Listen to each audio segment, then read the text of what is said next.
start the recording button and we'll get started here. So this is kind of like impromptu, I guess. I don't really know how to say it. We're kind of improv. Improv. Non-scripted. Documentary. Yep. We're having a discussion related to the mod series. So me and Coco put up an example before, and I'm going to use that same topic as a start. How was the voice acting situation for all of you, since all of you are the voice actors? How was it? Was it fun? Was it hard? Give us your thoughts. Well, don't all go at once. Guys, we're all talking over each other. You can't hear us. You're right, buddy. That's a bit concerning. I mean, I did the... Oh, hey, Cindy's here. Yay, Cindy's Yeah, here. girl. Yay, hello. Hello. Alright, we're starting. Oh, Cyan's here too. When we got a 10th. Yep. Yeah, this will involve some editing. Alright, so Should we Yeah, sorry. our first topic is the VA situation, like noticeable moments, issues, how was it? Was it fun? Was it hard? Give us your thoughts.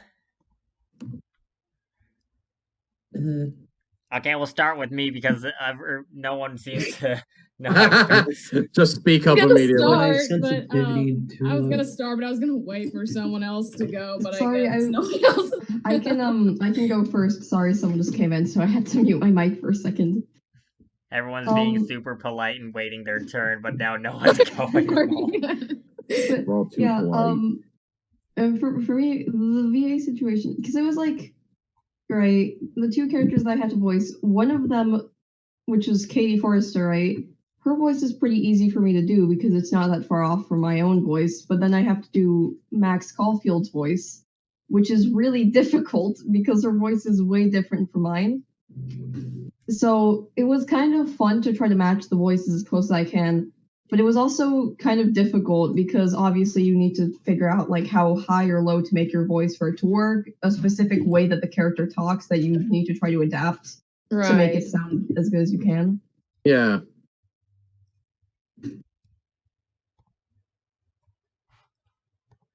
I had a little less of that issue because of because of the three characters I was voicing, only one of them had an original voice actor. So I was basically told to be able to do a little impromptu with the characters. So I was originally told to do Sam in some sort of elegant or mysterious way. Actually, I wasn't told what to do anything at all. I just thought it's a detective. Might as well just go for this sort of voice. And then I was told to, but then copying the fish was, I had to basically repeat it to myself multiple times to just try and get the voice right, to just go, whoa, dude. I just basically copied those two words over and over until I felt happy that I was sounding similar enough to the original. And then You became Californian. Sorry. As a British person, I find that quite entertaining that I can just switch to those lousy Americans. As California, I feel offended. Look, if anyone that knows me knows I make fun of the Americans. As someone who lives in America, I also find it very funny that a British person can so easily do an American accent. Well, I don't know about that, y'all, but it's hard to say what kind of accents one can really do. Apparently, you can also do plantation owner. No. Oh my gosh.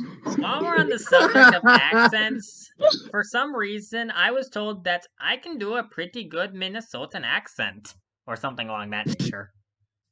Oh my god. Sounds like That's actually kind of good. That sounds like Dr. Doofenshmirtz. Dr. Doofenshmirtz. That was supposed to be me attempting to be trippy. Harry the Platypus! Oh, you're super loud. That platypus ain't right. All right, so anyone else want to give their thoughts on their characters and their voices? I mean, I guess Well- what the VA situation for me was it was weird how I like first came across it because you were just like searching somewhere. I can't remember exactly where, and I was just like, yeah, and I'm like, oh my gosh, wow, this is actually happening. I've been like trying to start doing like voices for Hat in Time mods for a while now, but I haven't been able to for a while, or I guess I didn't know how to get started, and So I guess I don't Coco have and Sayaka were your first foot in the door with that, huh? yeah, and it's weird. Like I started to gun for the other remaining characters that you gave me, but I guess like upon after hearing them, I'm just like, I don't like do those because a weird thing. It's just it's different with everyone, but sometimes like people are more like comfortable doing like regular normal people voices, but I feel like I have the most I'm most comfortable in doing like crazy characters' voices, like if their voice is really high pitched or just some kind of crazy accent. I don't know. I feel like my voice is like more versatile, I guess, versatile that way. While we're on the subject of you voicing characters that go crazy, about Coco in Trial 6. Oh no. About those yes lines. Oh, my yes. Oh, When I was looking at the script for the first time, looking at my lines, I'm like, oh no, I could take advantage of these so much. Ruka has given me too much power with these. Coco in Crash Tag Team Racing, which is where most of that dialogue came from, was basically Coco going on a power trip in the weirdest way possible. Coco had one too many energy drinks. Coco on sugar or something. no. Love that. You think Coco on sugar means so many things. So, I don't know if any of you played Crash Tag Team Racing to know what we're talking about, but half of the things that Coco says in Tag Team Racing that was used as dialogue for Trial 6 for her segment, it's so inappropriate. How did they get away with that? I know it's that. YouTube videos. Like, if you look up Crash Tag Team Racing Coco's dialogue, everyone points to 2 minutes and 8 seconds into the video, which is her saying yes 3 times consecutively. Yes, yes, yes. Yes, Yeah, something like that. I remember that. Darn. And Bison only does Oh. 2. So it's hard not to bring up that. What the heck was that? That was M. Bison. No Idea has a soundboard. Yes, Oh I do. no. I'm not They have gonna the power. too much in this, but that one was just too fitting.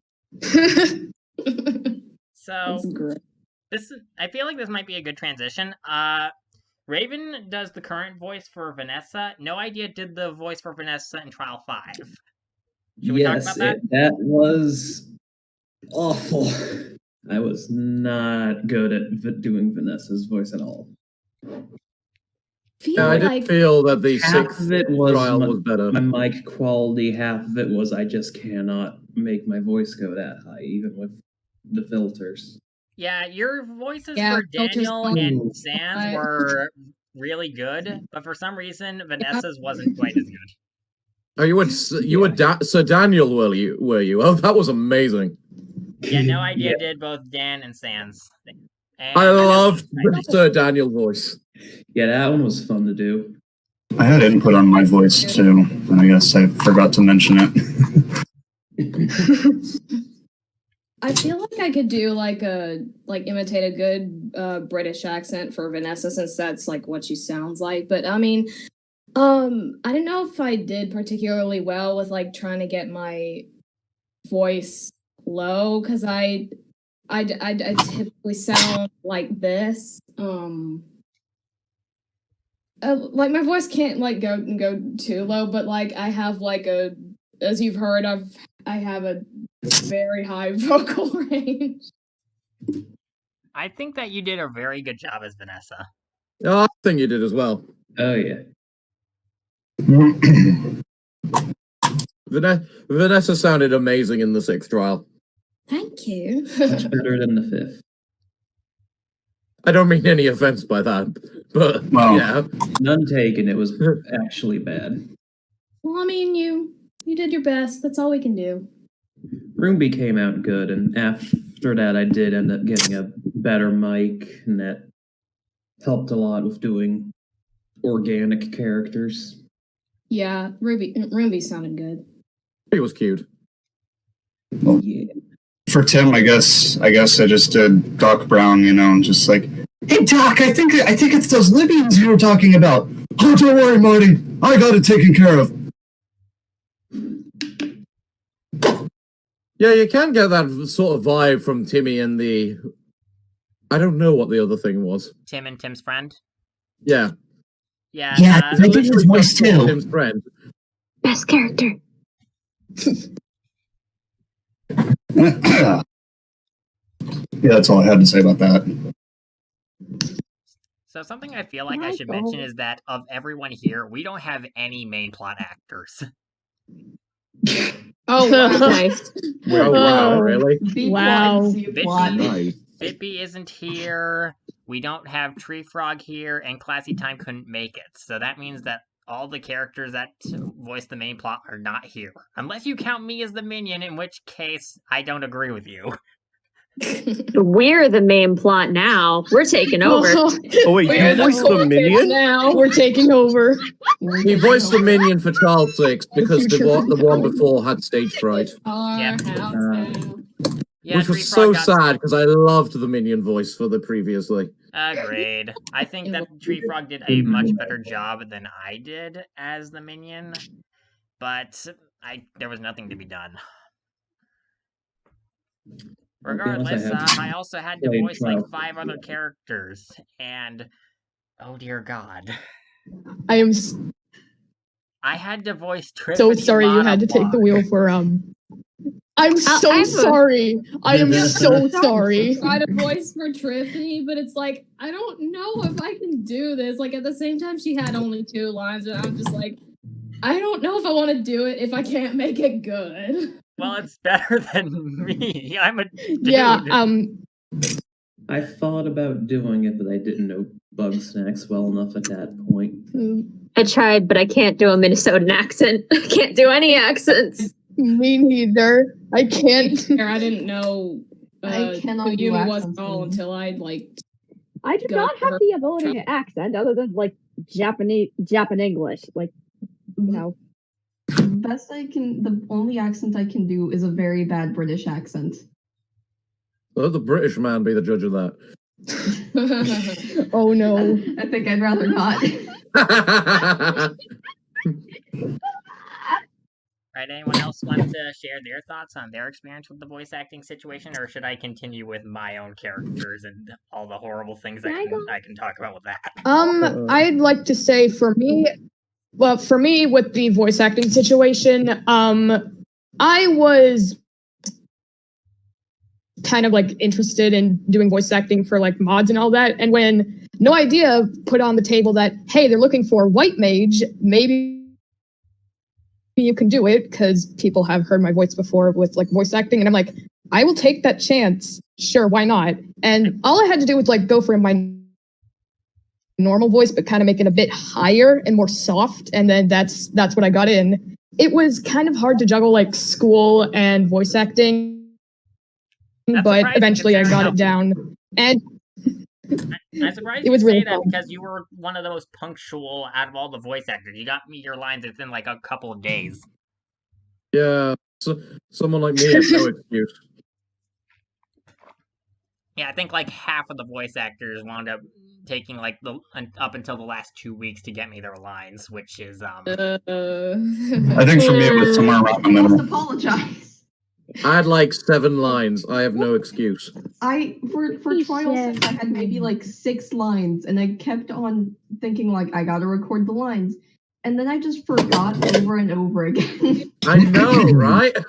I started posting like weekly reminders just so everyone would stop forgetting because everyone consistently that's a keeps good thing to forgetting, do. and it drives me crazy. Yeah. I hate it. Sometimes when weekly people isn't fall enough. this. Sometimes you need hourly, or perhaps even if you're desperately, minutely. Oh, as much as I would like to annoy the crap out of everyone until they help me because they said they would, I don't do that because that's rude. Minute reminder. Somehow my goldfish brain was able to remember. For like the first trial I did voice acting for the crossplot crossplot? trial. Or trial another episode. Yeah, another episode. It was funny because I had like all of these lines to record and everything, and in theory, you would want to record these in different sessions. And considering how often I was forgetting and how long it was taking, you'd assume I was doing it in multiple different sessions. But no, one time I just sat down in my room, recorded everything in one sitting, and that took like 3 hours. Yeah, that's how I did mine too. Yeah, that's kind of what I did too. I'm just like, okay, I need to get this done today, or I'm gonna procrastinate too much, and it's never gonna get done. So I just sat down, I'm doing it. It might be easier for us to just say who didn't record all their voice lines in one sitting. I mean, Yeah, like, technically, divided mine into like different Technically. sections. Like I did one character's line one day, and then another day do all the characters' lines the next day. I would have gotten my line sent in even earlier for trial AE, but then I somehow got sick like right before, and I'm like, no. Yeah, stuff like that kept happening that caused people to be delayed. Yeah, Like, they got that happened ill, to something me. came up in their life, like rat infestation or something. Rat infestation? I think Wolfclock That did had to deal happen with to someone rats. they are not here. Yeah. Wolfclock had to deal with rats as well as school, so yeah, that got me very concerned that he Oh, both God. wasn't going to have his Wow. line done and everything was Rats. going to fall Oh, apart. dear. I was worried that Dele- something bad wasn't happening to Wolf with all that craziness going on. Squirrels We without need to call Cook's Pest Control or fluffy something. tails. Anything but rats. Oh god, rats are the worst. Squirrels. I mean, are- you'd prefer the cockroaches? I mean, No, we cockroaches are get easier to cockroaches kill. here. It's just normal. Cockroaches you can kill with a steel boot.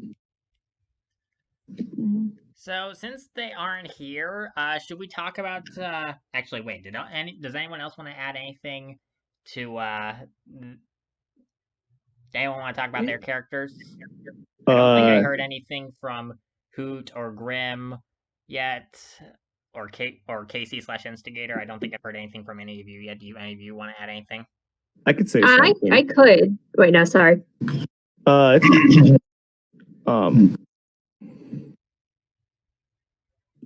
So, I had something to say, but like my mind went blank. I'm so sorry. That happens that's my so trick. I often. did it intentionally. So, to remind everyone, Casey/Instigator voices Thor in the mod. The previous voice actor for Thor wound up basically quitting. I didn't really tell a whole lot of people as to why, aside from like PFA and Grim. And that was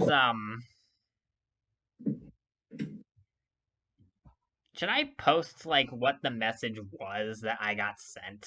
Because that was Probably Messy? no, I think because that's of the the fact one. it can be like what's the term? like a breach of Messy? privacy or something. No, they can like slander. That's it. No, it's not slander. It would be libel, actually. And it wouldn't even be libel because it did happen. He's not spreading anything untrue. But it might be a little gauche. It might be like rude to say it or something. It's probably best to put it as you had disagreements with the original actor. Yeah, I guess that's the best way to put it. Yeah, it's a fair way to say it. Anyways, because of disagreements, Thor needed to be replaced, and Casey wound up doing their Thor voice, which is radically different from the Thor voice that was before, but they already used their current Thor voice for Sand and Sails mod, or Sails and Yeah. Sand mod. Yeah, I just went up and used that voice because it was already a Thor voice that I'm used to, and I enjoy doing that Thor voice. In hindsight, I should have looked into the other Thor voice and tried to get like a very close, accurate, get it to be like accurate to the yeah. But I just ended up doing the Cells that are Sandy Thor, and I looked at the folder and for like all the voice files that I sent, and I remember, and now I remember like one thing that was kind of painful. I'll just send it, but I did a variant of each one. So I ended up recording the lines twice, equaling up to 44 voice lines instead of 22. Oh my god, this is nothing compared to Bippy. Bippy sends me 3 different takes for each and every line. Oh my gosh. This is both a blessing and a curse, because it's a blessing because it's a blessing because if one doesn't work, I can use another one that sounds better. But it's also a complete pain to go through each and every individual file. I think try to did add that, some but variety to some of my lines if I'm not sure on how to say them. Because then, like, if one doesn't work out, you can just pick the other one. Yeah, because the way the lines are written, you're just given the words, not like the emotional backing behind them. Especially for me, because you specifically tried to make sure I had no spoilers for when I play it. Yeah, actually, I think you were the only one who was given that special privilege because no one else asked for it. Yeah, I can expect as much. That would have been a smart thing to do. This is why I just recorded everything in a single GarageBand file. I'll be honest, when I was like looking through the script to find all my lines and everything, I just didn't look at anyone else's lines unless I needed them for context. So that's kind of what I did for me too. I just kind of like scrolled really fast. I was just like, okay, what's my lines, and then I can just like go back and watch the playthrough of the mod later. Well, luckily for you, pretty much all the context was there because we were both voicing both characters at the exact same time. Coco and Sayaka were both there for the exact same segments. Yeah, it's the same with me, with Sandworm and the Fish Dude. Cindy, and a mute character. Yeah, I try to like make them not sound the same. Sorry. I don't know, just like you can't tell like, oh, it's this person. I don't know, just trying to add some variety to it.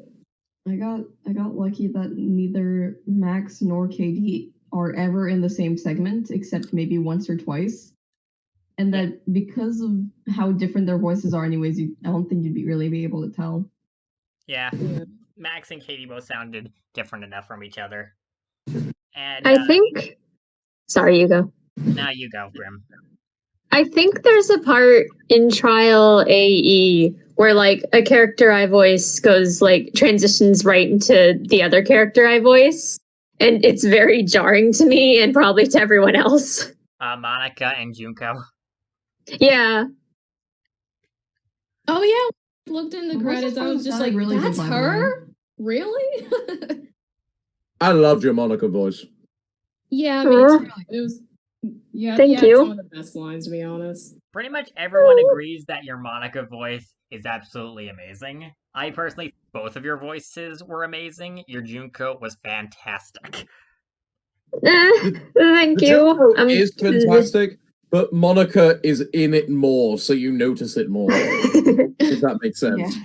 That makes sense. Also, my first set of Junko lines was recorded like first, and I never went back and retouched it, and I really should have. While we're talking about your Junko lines, I'm not sure if any of you have seen Route G yet of Trial 6, but Grim was amazing in that route for Junko.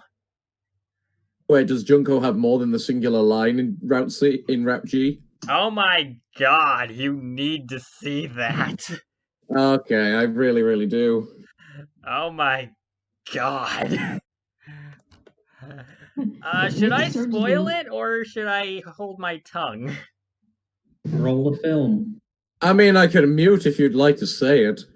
I'll hold my tongue. So, okay, anything else, Grim?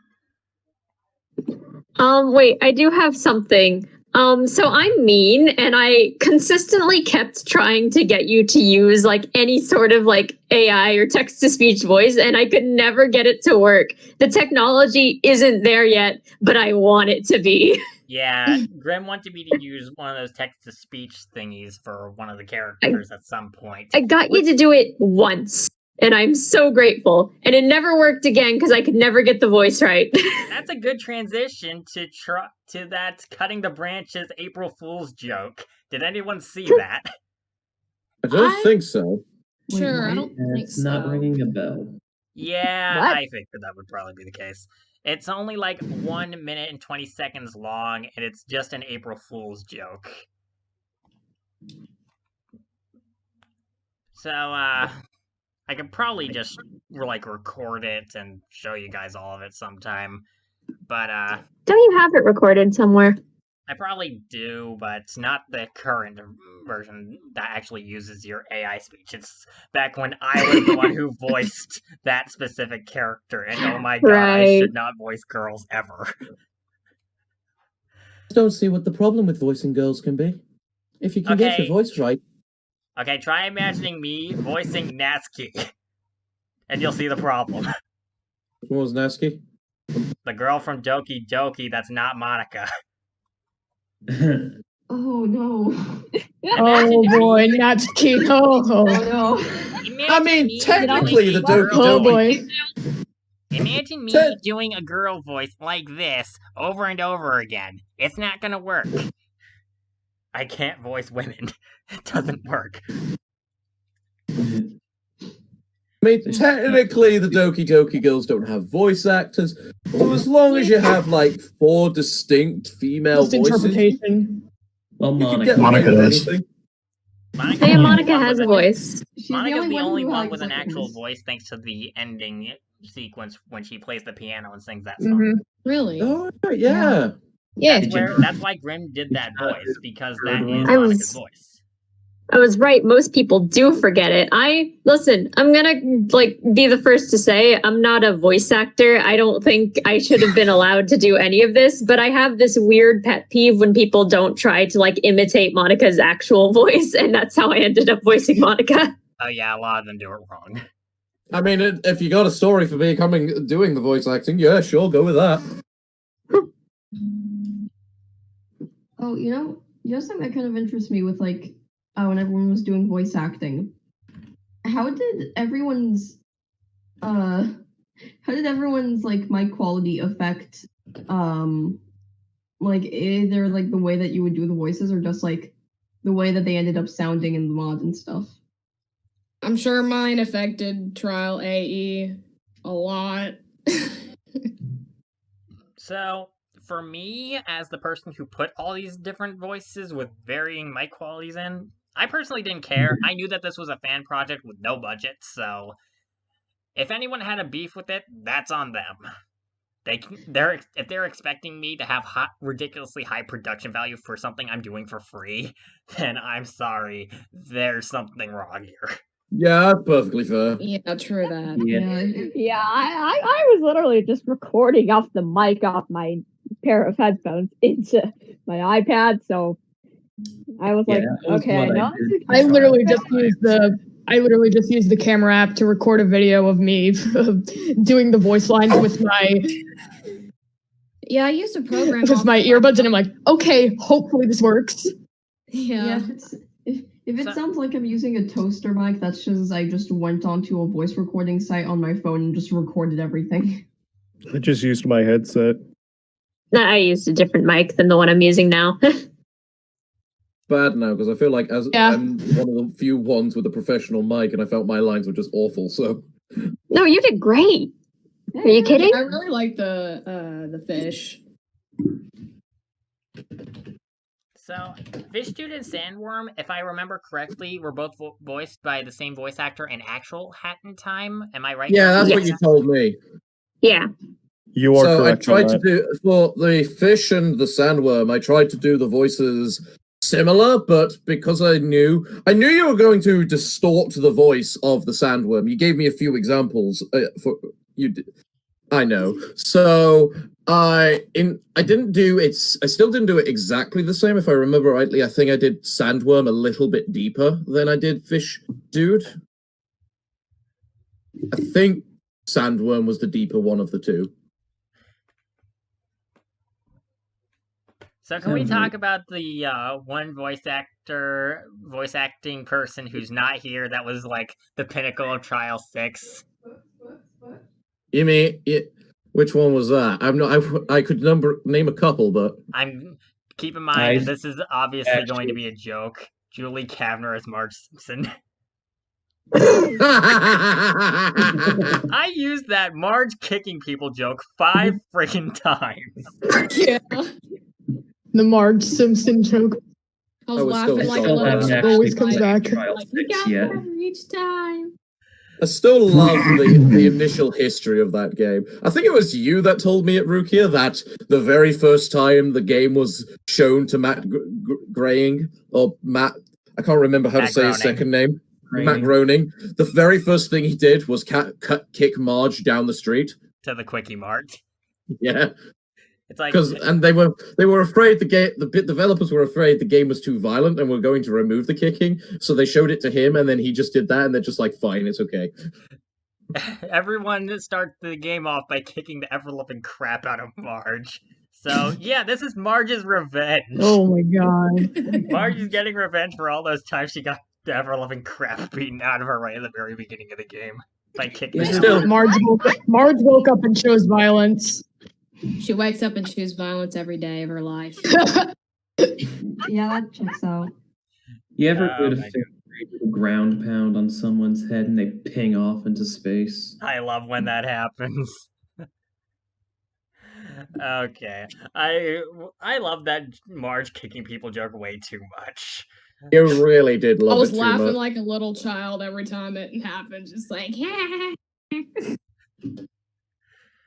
Okay, so aside from that joke that I wound up sidetracking off of our current topic just to say, anything else related to voice acting that you guys wanted to talk about? I don't think Hoot or Cindy said about their characters yet. Do either of you have anything that you want to say related to Charles, Regina, Miku, or Naoto? Hi, yes. I voice Charles. So, Charles Calvin from the Henry Stickmin series. Yes. I don't really know what to say about it. Yeah, it was a pretty small role overall since he shows up right at the very end. Well, I know I was gonna voice I was thinking about voicing 2 other characters. That being I think it was Gex. I think you did say about voicing Gex. But then I realized I can't do a Gex voice. Yeah, Gex is a bit difficult to do because of how do I put it? He's kind of unique. Yeah, very. I never knew the character. Oh, I could probably say how much I actually like Gex, even though no one else does, but let's save that for another time. People like Gex. People like Gex? Oh my god. People like I found it. I loved him in the mod.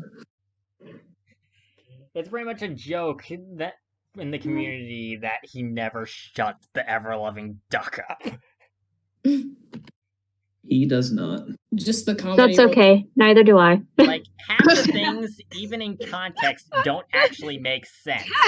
Like, when he makes a Buzz Lightyear reference in the anime channel, for God's sake. You can't screw up much more than that. Like, how much worse could you be with your one-liners than doing something like that? Oh, This is like goodness. Kwanzaa at Tony Danza's house. That I'm not sure if Gex said that, but I would not be surprised if he did. It's something like that. Anyway, so aside Does from the- Gex, anything else you wanted to add related to Charles Hoot Owl? I don't know. Well, I was gonna say I also was gonna voice Wambus. Wambus in Trial 6. Yeah. But I kind of just like lost motivation to do it. So I can definitely understand that reason. were Because you the one who motivation ended for up- me with the mod overall started to die down around halfway through March. That kind of really sucked. Oh, wow. But we'll talk about that at another point. Right now we're on the voice acting topic. Anything that you want to bring up further, Hoop? Or is No, that not it? really. I think that's it. Alright, when it came to... By the end of it, I wound up being the voice of Wambus, and I don't think I can do a very good southern accent. I could try, but we'll see how it goes. I can, as a proud Southerner, I can, but just it has to be natural. Like if I make it forced, like it will not work. I'll just like if I force my Southern accent, it will just like sound really awful. I can. I cannot do the funny yeehaw accent. I'm sorry. I cannot do the southern accent. Want I to can talk do about a southern kids? accent, but more often than not, it ends up drifting into Hank Hill. Oh no! I mean, does that work? Oh, the meeting's done. Doesn't Hank Hill have a southern accent? I'm pretty Yes. sure he does.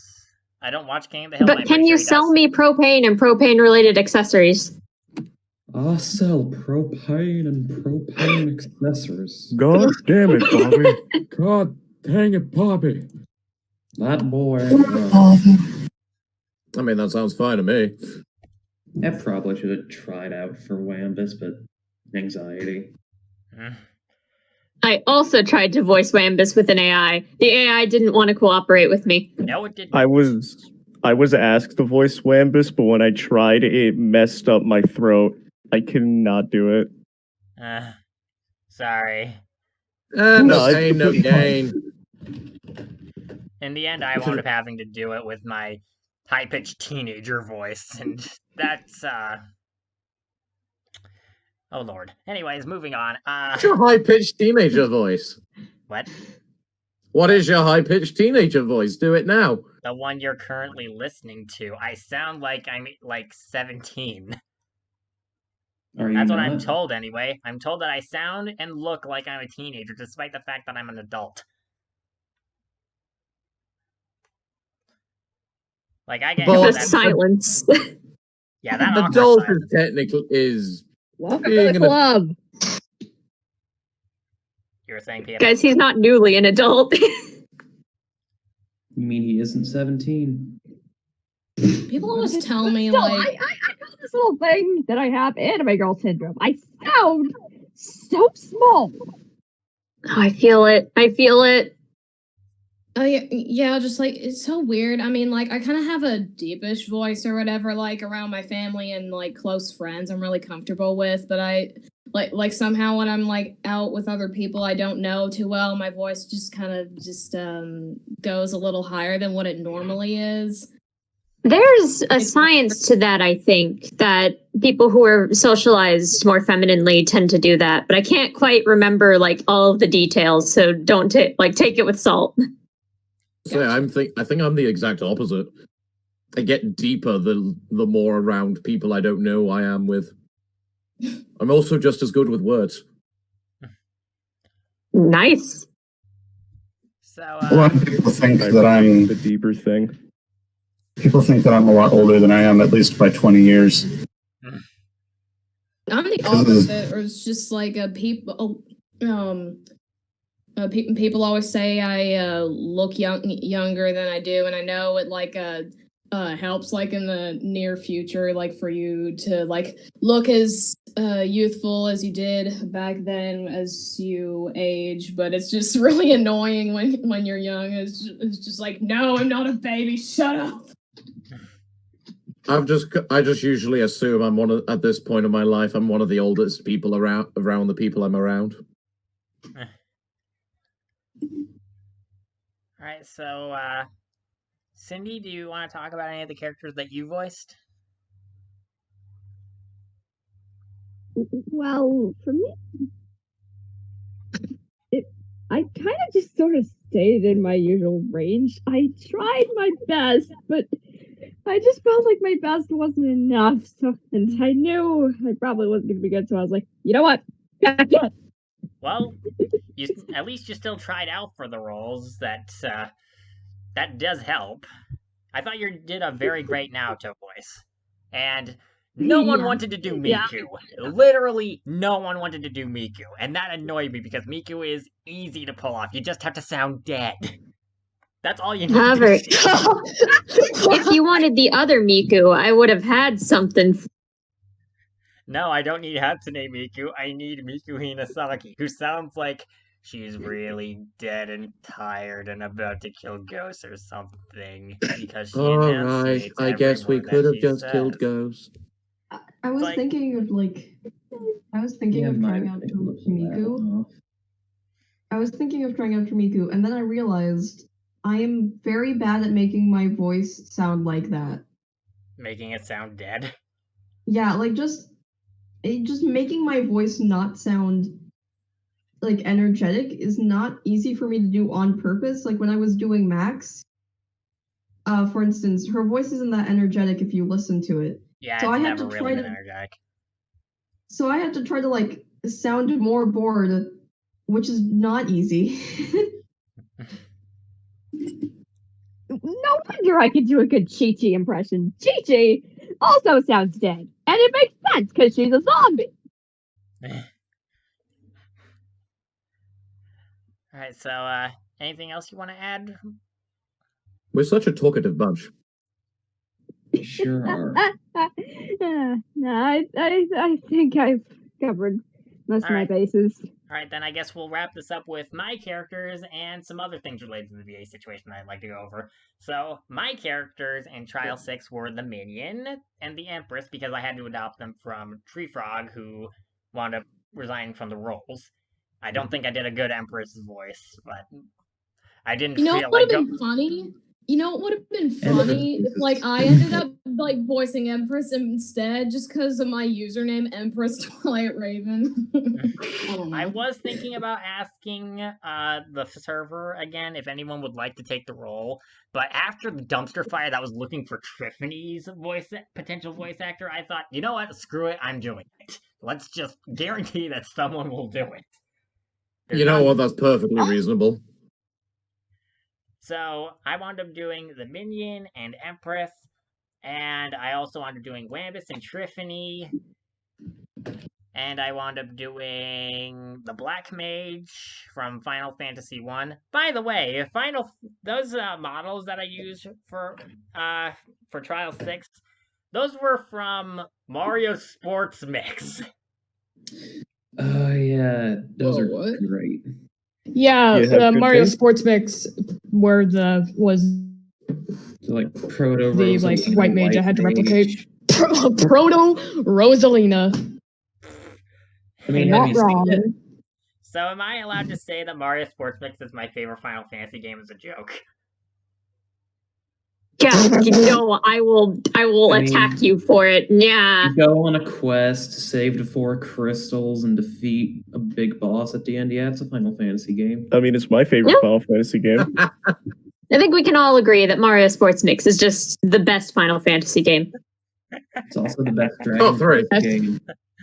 Yeah, they fight Behemoth. But yeah, the reason those characters are there is because Mario Sports Mix was actually made by Square Enix. I was surprised because they're usually known for JRPGs, not sports games. Yeah, you'd think it would be like Retro or one of... Who's the ones that did the tennis ones? Nintendo.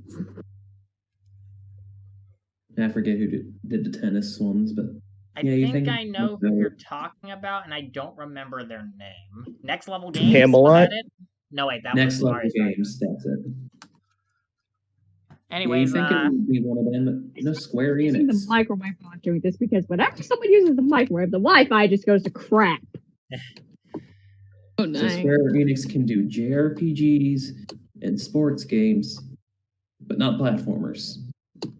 They can And also Bound. make overly convoluted storylines that span multiple side games, which are apparently canon to the original game and makes no fucking sense to a very certain point. Which game are we referring Why are you dissing Kingdom Hearts like that? Oh, Kingdom Hearts. Yeah, that game series is At least someone gets it immediately. I thought you were talking about it has way too many sequels. I was fine with Kingdom Hearts until they basically started. I would have been fine with it if all of the games, when they were released, were basically released on all of the platforms instead of just having this is a side game. It's only available on the PSP, but don't worry, it's still canon. Even the Birth rhythm by game Sleep. is canon. The phone game is canon. Yeah. Listen, Kingdom Hearts was my childhood video game. I fell out of it because I stopped having the consoles to play it on. I'm so happy that a lot of it seems to be on PC as of like very, very recently. I think I might get back into it, but also there's a lot. I could probably Like a 3-hour movie you can watch if you want to just see all of the lore. The like complete collection on Epic Store or something. Yeah, and I think after a certain amount of time, it'll start being released on other platforms, but I could be wrong. Anyways, we're a little bit off topic. I apologize. We are super off topic, and as much as I'd Hey, like I to continue started going that, it's off my topic fault. by blabbing about Final Fantasy VIII and complaining about how Squall and Renault is the worst romance ever, let's move on. Hey, everyone. Wait, speaking of off topic, The World Ends With You recently got And when we was first talking about a game with lots of spin-offs that were canon to the main story the whole time, I thought it was talking about Final Fantasy VII at first. Oh yeah, that also applies. It's got, what, 3 spin-offs, a movie, and a remake, which is also a canon different timeline filled with ghosts. Moving right I haven't along actually played the all new of ones, that. though. Then again, I never actually played the original either, so. Does anyone want like my attempt at making an AI voice Triffany? It's like so far off the mark. It's so funny to me. Probably not Go to anyone ahead. else, but it is. I'm gonna heat up some food that I had, so I'll be right back. Good luck. You can post the thing in. Yeah, same here. I'm gonna Hog grab airs. some food. I'm kind of hungry. Good luck. Right, there it is. Sorry to give you a flat, but I don't think there'll be much more forest to save if you go on another joyride. Yeah, that's definitely like.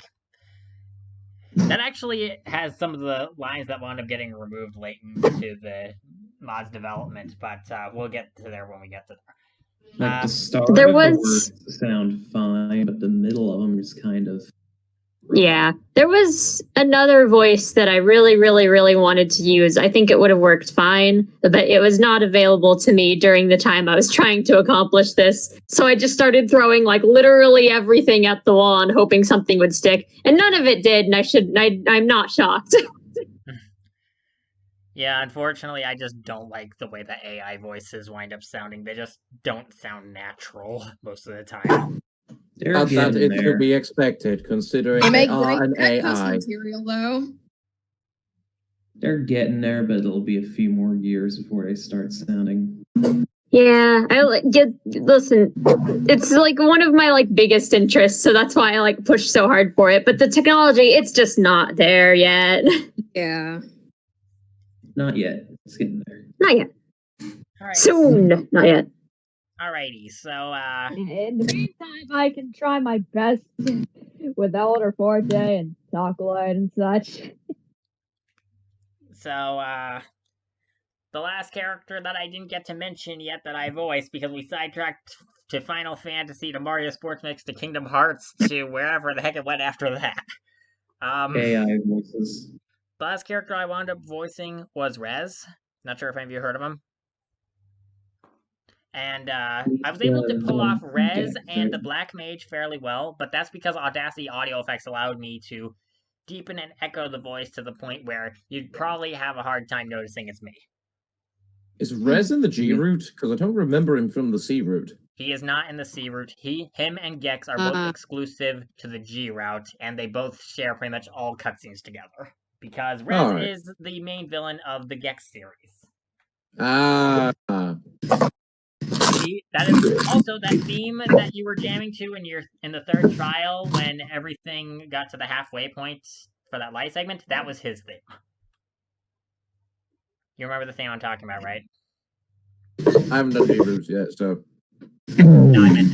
Never mind. I might bring it up later. It's not important right now. Anyways, so, aside from the characters that I voiced, so how was the situation of getting all the voice actors and everything like that for me as the mod developer is something I want to go over. So, first of all, actually finding everyone to do the voices. I have social anxiety, and I'm the one that had to do all this. Me too. We're on the internet. The majority of us do. I just ended up in the right place at the right time for Roomby. So I just ended up playing the game. So the thing that wound up going wrong right off the start was the person that convinced me to go through with adding voice acting was someone named Crash, who I think made a bunch of playables, like the Conductor playable and the Mustache Girl playable. Oh, yay. And they're the one that convinced me to go through with it. Crash is cool. But because of my social anxiety and not really knowing what I was doing, I left Crash up to try and find the voice actors. They pretty much didn't find anybody, except for, like, Tree Frog, I think, and that was pretty much it. And that wound up being like, okay, great, the mod's done, and you have found nobody, because, yeah, I probably should have seen this coming, honestly. I left it up to him because I was afraid of doing something wrong or not knowing what I was doing, instead of doing it myself, because it's my own project. So that was my mistake for not thinking that through. So Trial 4's voice acting situation was a nightmare for me, because I had to do all of this stuff at the last minute, trying to get all the voices in as fast as possible, because everything else with the mod was done, and I wanted it released as soon as possible. 3, not Trial 4. Yeah, Trial 4. Trial 3 didn't have voice acting, or any of the trials before that. Oh, was it Trial 4 that had the voice acting first? Yeah, Trial 4 had voice acting. Yeah. And I think there were 9 actors total. And, like, at that point, both Bippy and Monica Ward voiced, like, half the characters and did almost all the lines. And I was like... And because both of them were super punctual, like, they got me their lines within the time span of, like, less than a week. I was like, wow, this gives me high hopes. And then I wait several months for other people who have, like, 5 lines. And I'm like, what's going on here? In all fairness, Bitby and Monica Ward do sound extremely professional and good at what they do. Yeah, that's why I was so grateful to them, but I think that also raised my standards up way too high. Because like, when you get immediate results from these two who are doing the bulk of the work, and it's like, wow, these two are amazing. I hope everyone else is going to be this punctual. And they wind up not being nearly as punctual. Yeah, you just get spoiled. Why? All of us slightly look to the floor. Yeah. Trial 4 was when it was at its absolute worst, but that's because the trial was already done, and it took me like 1 to 2 months of looking for voice actors just to get that crap sorted out. And it was a nightmare for me. That was one of the worst experiences I've ever had, honestly. Hey, you did it. It's behind you. It's over. You did it. Yep. Now do it again. Now for the next mod, you know how to do voice acting. Do it again. No, let's do it again. So, I don't remember who all 9 was in the Trial 4 projects, but basically I was able to find everyone that I needed to. I was able to make a Reddit account because I never had a reason to bother with Reddit until that project. And once I did that, I went on. Oh God, not Reddit. I went on to a Voice This for Free thing, which Bitby recommended that I use to look for free voice actors. I wound up posting a request for assistance, and that's how I found Monica Ward and the other two, Tom Petrarca, who voices the Mafia boss, and the third person that voiced Thor. And pretty much everyone else I recruited via Discord through various channels. Usually, yeah, I think you found me off of somebody's stream. I think I did, and I don't remember if it was Parafox's stream or Bitby's stream. Yeah. I think it was Bitby's stream. Yeah, it was. I think Cindy was from Parafox's stream. Yeah, Cindy's from me. But that is pretty much how most of the voice acting recruitments wound up going, was through Discord. I didn't really after my first Reddit search, every subsequent attempt didn't really work out, so Discord wound up being the way to go for finding voice actors for this project. But yeah, anything to do with Discord until this happened. So cool. So Trial 4, 5, another episode, and 6 all have voice acting.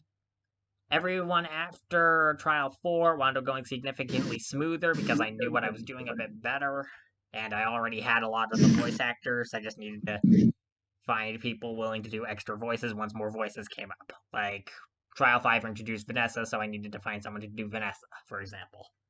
And then to kick us to actually do our work. Actually, that's something I should probably add to this, is how laissez-faire I was with this, because something about me that I tend to be is I'm way too passive because I'm worried of scaring everyone away by being a strict, hard butt type of person. I don't want to be like... I have the same... I'm too nice for my own good. That's the best way I can describe my how I've been with Trials 4. I'm the support character. I try to make everyone happy, and if I can't do that, what's the point? So I'm rude. Mindset to have. So Trials 4, 5, and another episode, I tended to be a lot less strict, a lot more laissez-faire. They'll get it done when they have the free time. They've got their own lives to worry about. Don't pester them. That wound up taking forever. And Trial 6 is when I decided, okay, let's set a weekly reminder and set a deadline. Maybe that'll, maybe get them to remember that they have a commitment to make here. Yeah. Yeah, I think the deadline definitely helped. I think I'm not sure if my deadline was too long or too short, though. 2.5 months, I'm not sure how long that is, all things considered. Is that, too long or too short? I mean, hey, 2.5 months becomes 1 month, 1 week really quickly. Yeah.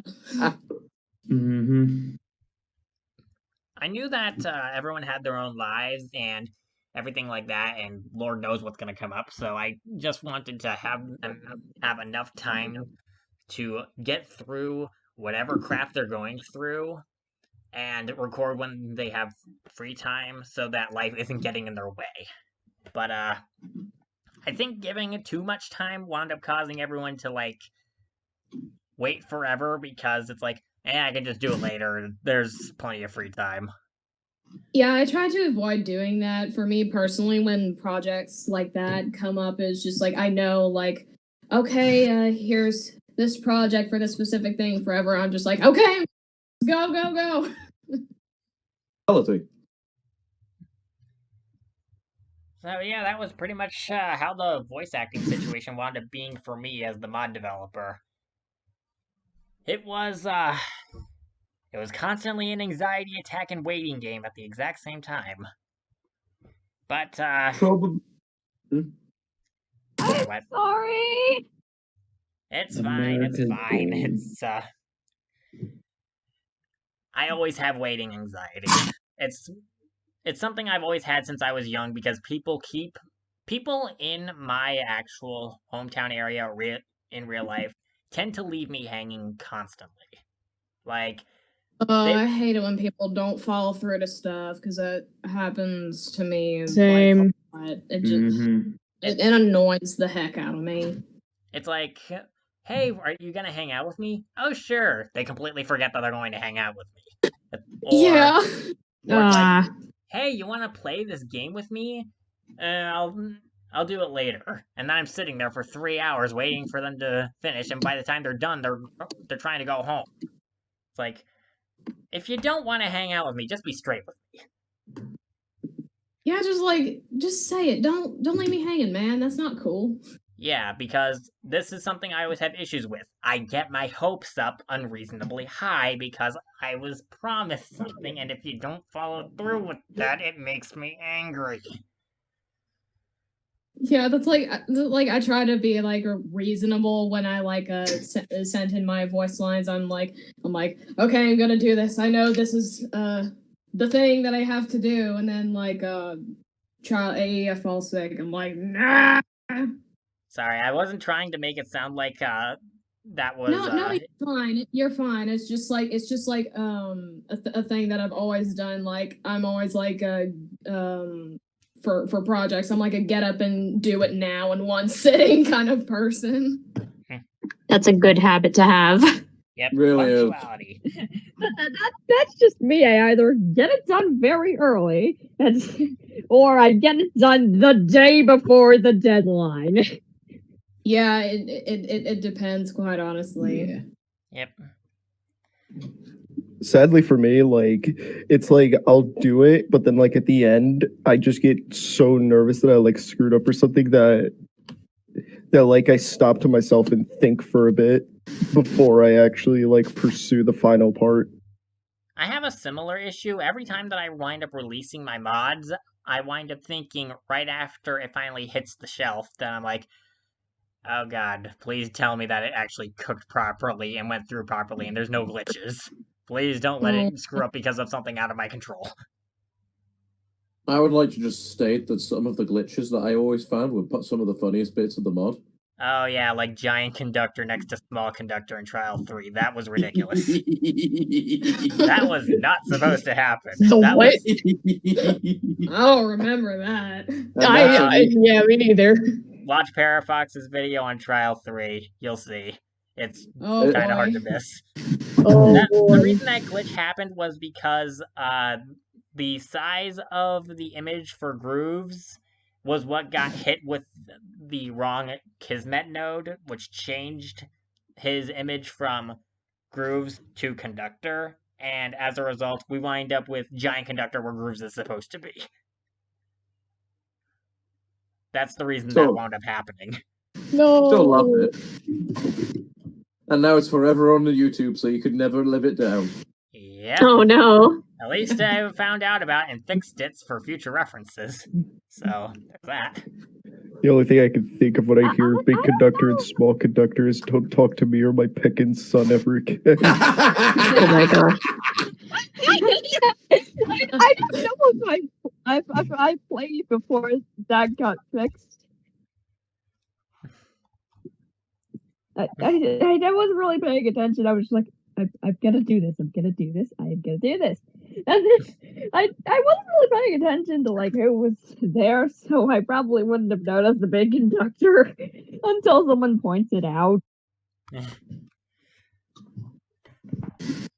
Alright, so... I was laughing immediately the moment I saw it. Alright, so I think we've pretty much gone over everything we can with the VA situation topic from both my end as mod creator and everyone else's end as the actual voice acting cast. On to the next topic that I have written down here. If anyone wants to add their own topic, you can probably bring it up. But this next topic that I was going to go over was how the series and plot was planned out as a whole, which is something that I guess only really I can talk about. But the series was kind of... How do I explain the series creation? So, I made Trial 1 with the full idea that it was never going to get off its feet. Everything I make never survives for very long. but it wound up exploding. I was not expecting that. Like, the mods I made before was a Darkest Dungeon class mod that was meh in terms of popularity. There was a reskin mod I made for Crypto the Necrodancer that never got off its feet, no matter how much work I put into it. And there was the Death Road to Canada mods, which pretty much also is kind of one of the more popular things, but Death Road to Canada itself doesn't really have a strong modding community at the moment. So I wasn't getting a whole lot of attention from any of the things that I was doing, so I fully expected this to not really get any attention either, and for it to just be a one-off thing. But then it exploded, and I was like, this might actually get me some positive attention for once in my life. I need to keep doing this. Because, a major reason I kept working on the trials was for the exact reason that I stopped working on my homemade fantasy story. People were paying attention to it and were telling me what was good or what was bad about it. I was writing a fantasy story on my own before I started working on these trials, and no one was reading it. And it was legitimately annoying me, because I get it, it's like 200 pages long and it's just a rough draft, but at the same time, read a chapter or two, people. I asked my college friends to look at it, they never did, and yeah, that's just depressing. But regardless, I wound up working on the trials to give myself some people reading over the stuff, telling me what I was doing right, what I was doing wrong, giving me thumbs ups or thumbs downs. I wanted feedback. I wanted people to tell me what I was doing right and wrong. I wanted to know if I was a good writer. So that's the entire reason these trials existed, was to test my writing abilities and see.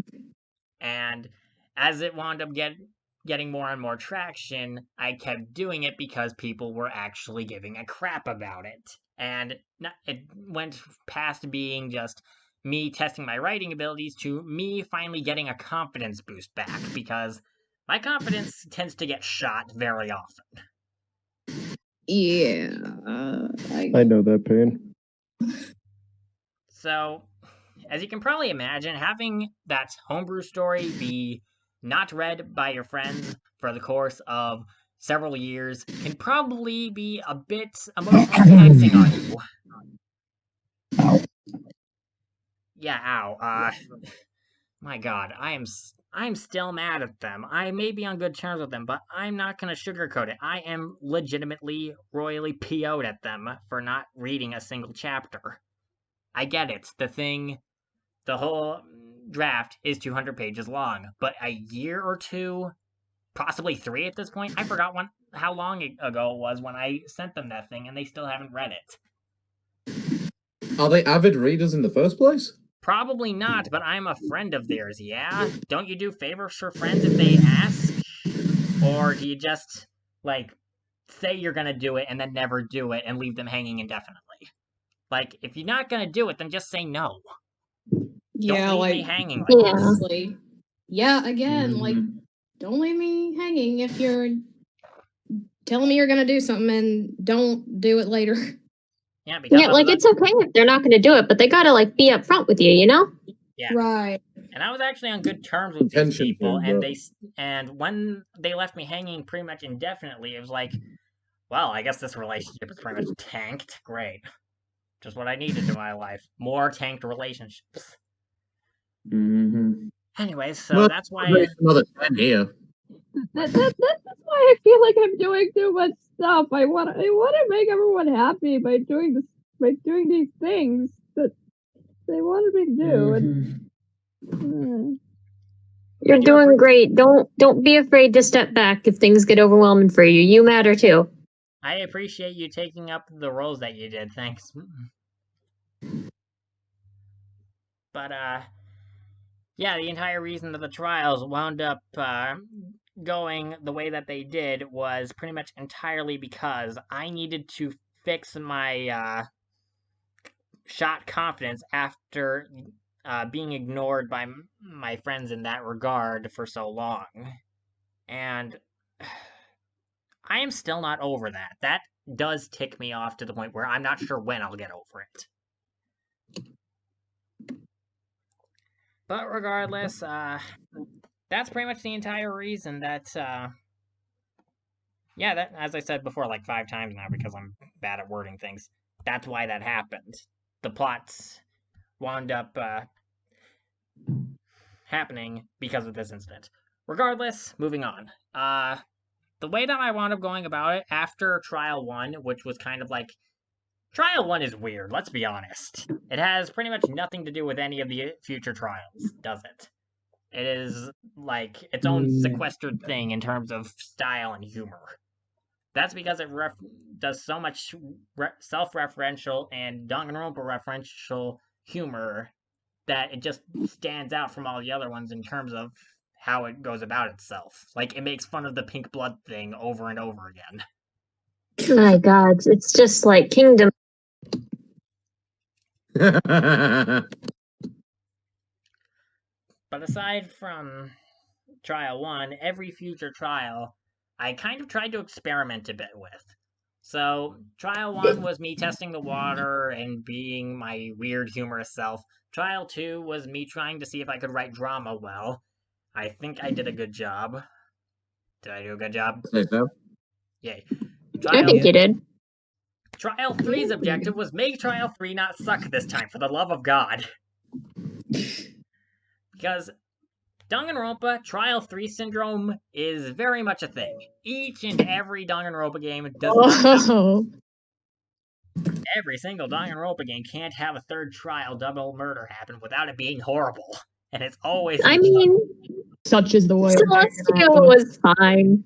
Celeste is the best of the 3, but even then, she is so and then out of character.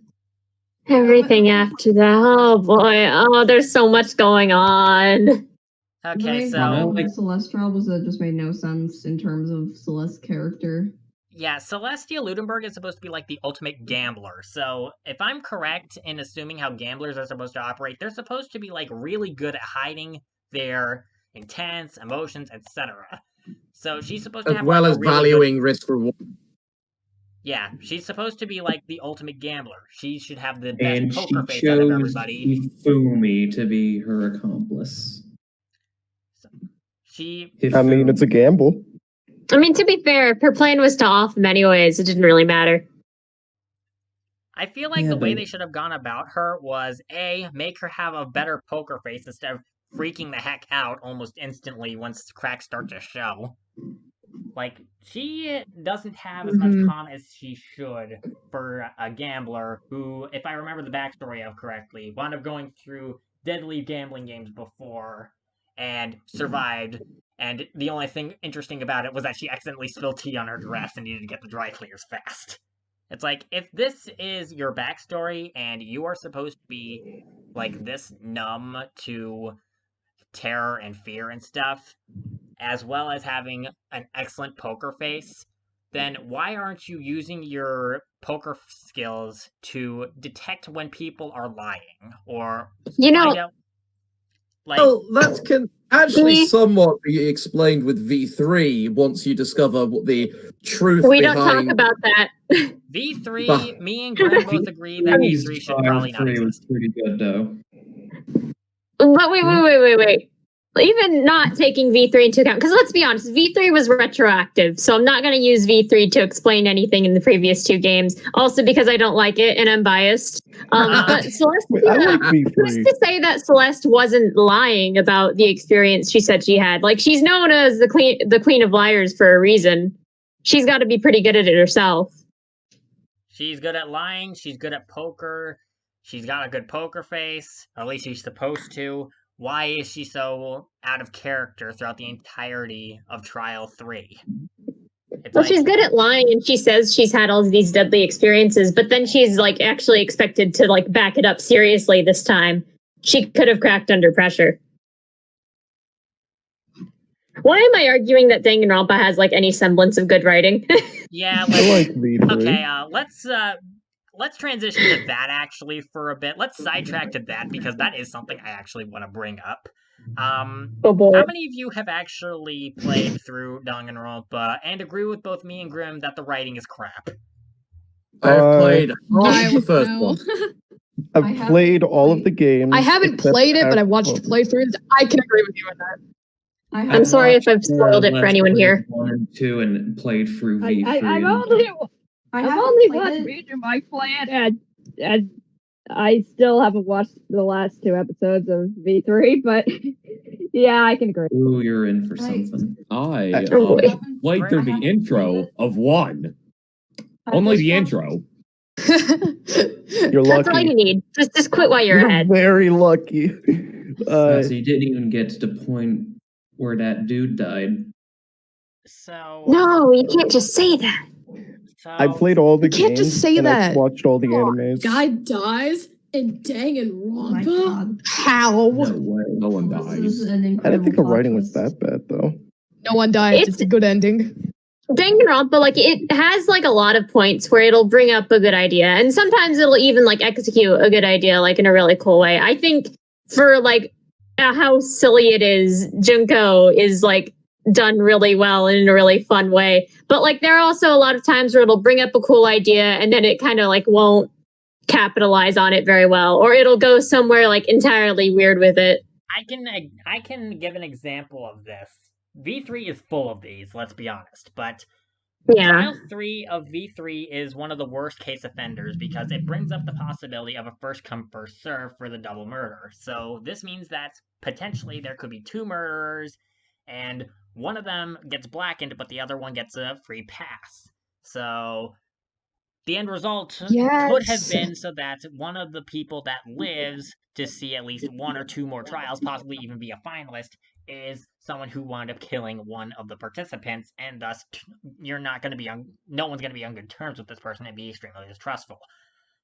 The Yeah. same person killed both people. The only reason the rule exists is to make the trial last longer. They go over the person who died second, and they find out who killed them, and it's like, why did you figure out who killed them first when that's not the one that matters? They just doubled down and said, you know what? We're not going to have a second murderer. Just cork, go. Yep. That's pretty much the best way to summarize it. And oh boy. Mhm. It's one of the biggest missed opportunities. It's one of the biggest missed opportunities. And Danganronpa is unfortunately full of these. But to me, personally, I've played through all the games, but the only ones I can actually recommend are Danganronpa 1 and Danganronpa Another Episode, and even then. No. Listen, I'm sorry. I'm morally obligated to say this. I don't recommend Danganronpa Another Episode if you're a minor. Oh, definitely not if you're a minor. Oh god. Definitely. Oh god, no. I generally don't recommend, like, Danganronpa as it goes on. Like, I feel like 1 is probably fine. Like, I wouldn't say anyone below 16 should play it, but as it goes on, I think you should be an adult. I'm sorry. Definitely. I mean, it's a game about killing people. That's not the that problem. alone The should problem. Have you raise seen red Akane's flags. character design? Have you seen Akane's character design? If you have, you'll know. The problem is, like, I forgot which one Akane was. The one She's with the, gymnast. She's the ultimate gymnast. She's the one with the short red skirt and the giant you-know-what. the ultimate gymnast in a skirt. I think the best example of it is Miyu. Yeah, no, they didn't. Miyu doesn't have to. They didn't have to do that. They didn't have to do that. Oh god, let's not talk about Miyu was amazing. She's very emblematic of, I think, the kind of that specific problem that Danganronpa has. Yeah, Danganronpa does not know how to keep its rod in its robes. Like I at hate all. Mew. Neither does Miyu. But it reaches its absolute worst peak in Ultra Despair Girls because oh my god, am I allowed to? Yeah, there's a lot that goes on there. Grim question. Sorry, Tom. Am I allowed to talk about what was Pink Girl's name again? Kodaka, Yeah, her. wouldn't hear, But if you ever want to talk about it in general, I'm always down to talk about Danganronpa. Please free me from Danganronpa hell. Yeah. Please, I'm begging. I remember her deal now. Yeah, that was one of the worst offenders because of two very obvious reasons. Yeah, it was not handled well, and I think it might not be the best idea to go into it right now. Oh yeah, we're not Make doing. it We're not super going over this publicly because that is a whole can of worms we want to avoid. That is a whole can of worms. Oh. If you want to depict kids that have been failed by society, yeah, those kids were pretty fucked up by society. Yeah, pretty much.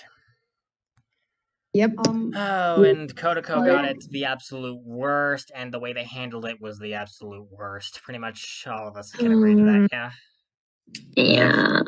Yes, I do not I remember. think I'm happy that I didn't finish Ultra Despair Girls. Yeah. Seen occasional cutscenes, but that's it. I forget sometimes that Ultra Despair Girls isn't all just like, oh, Kamaru and Toko are friends.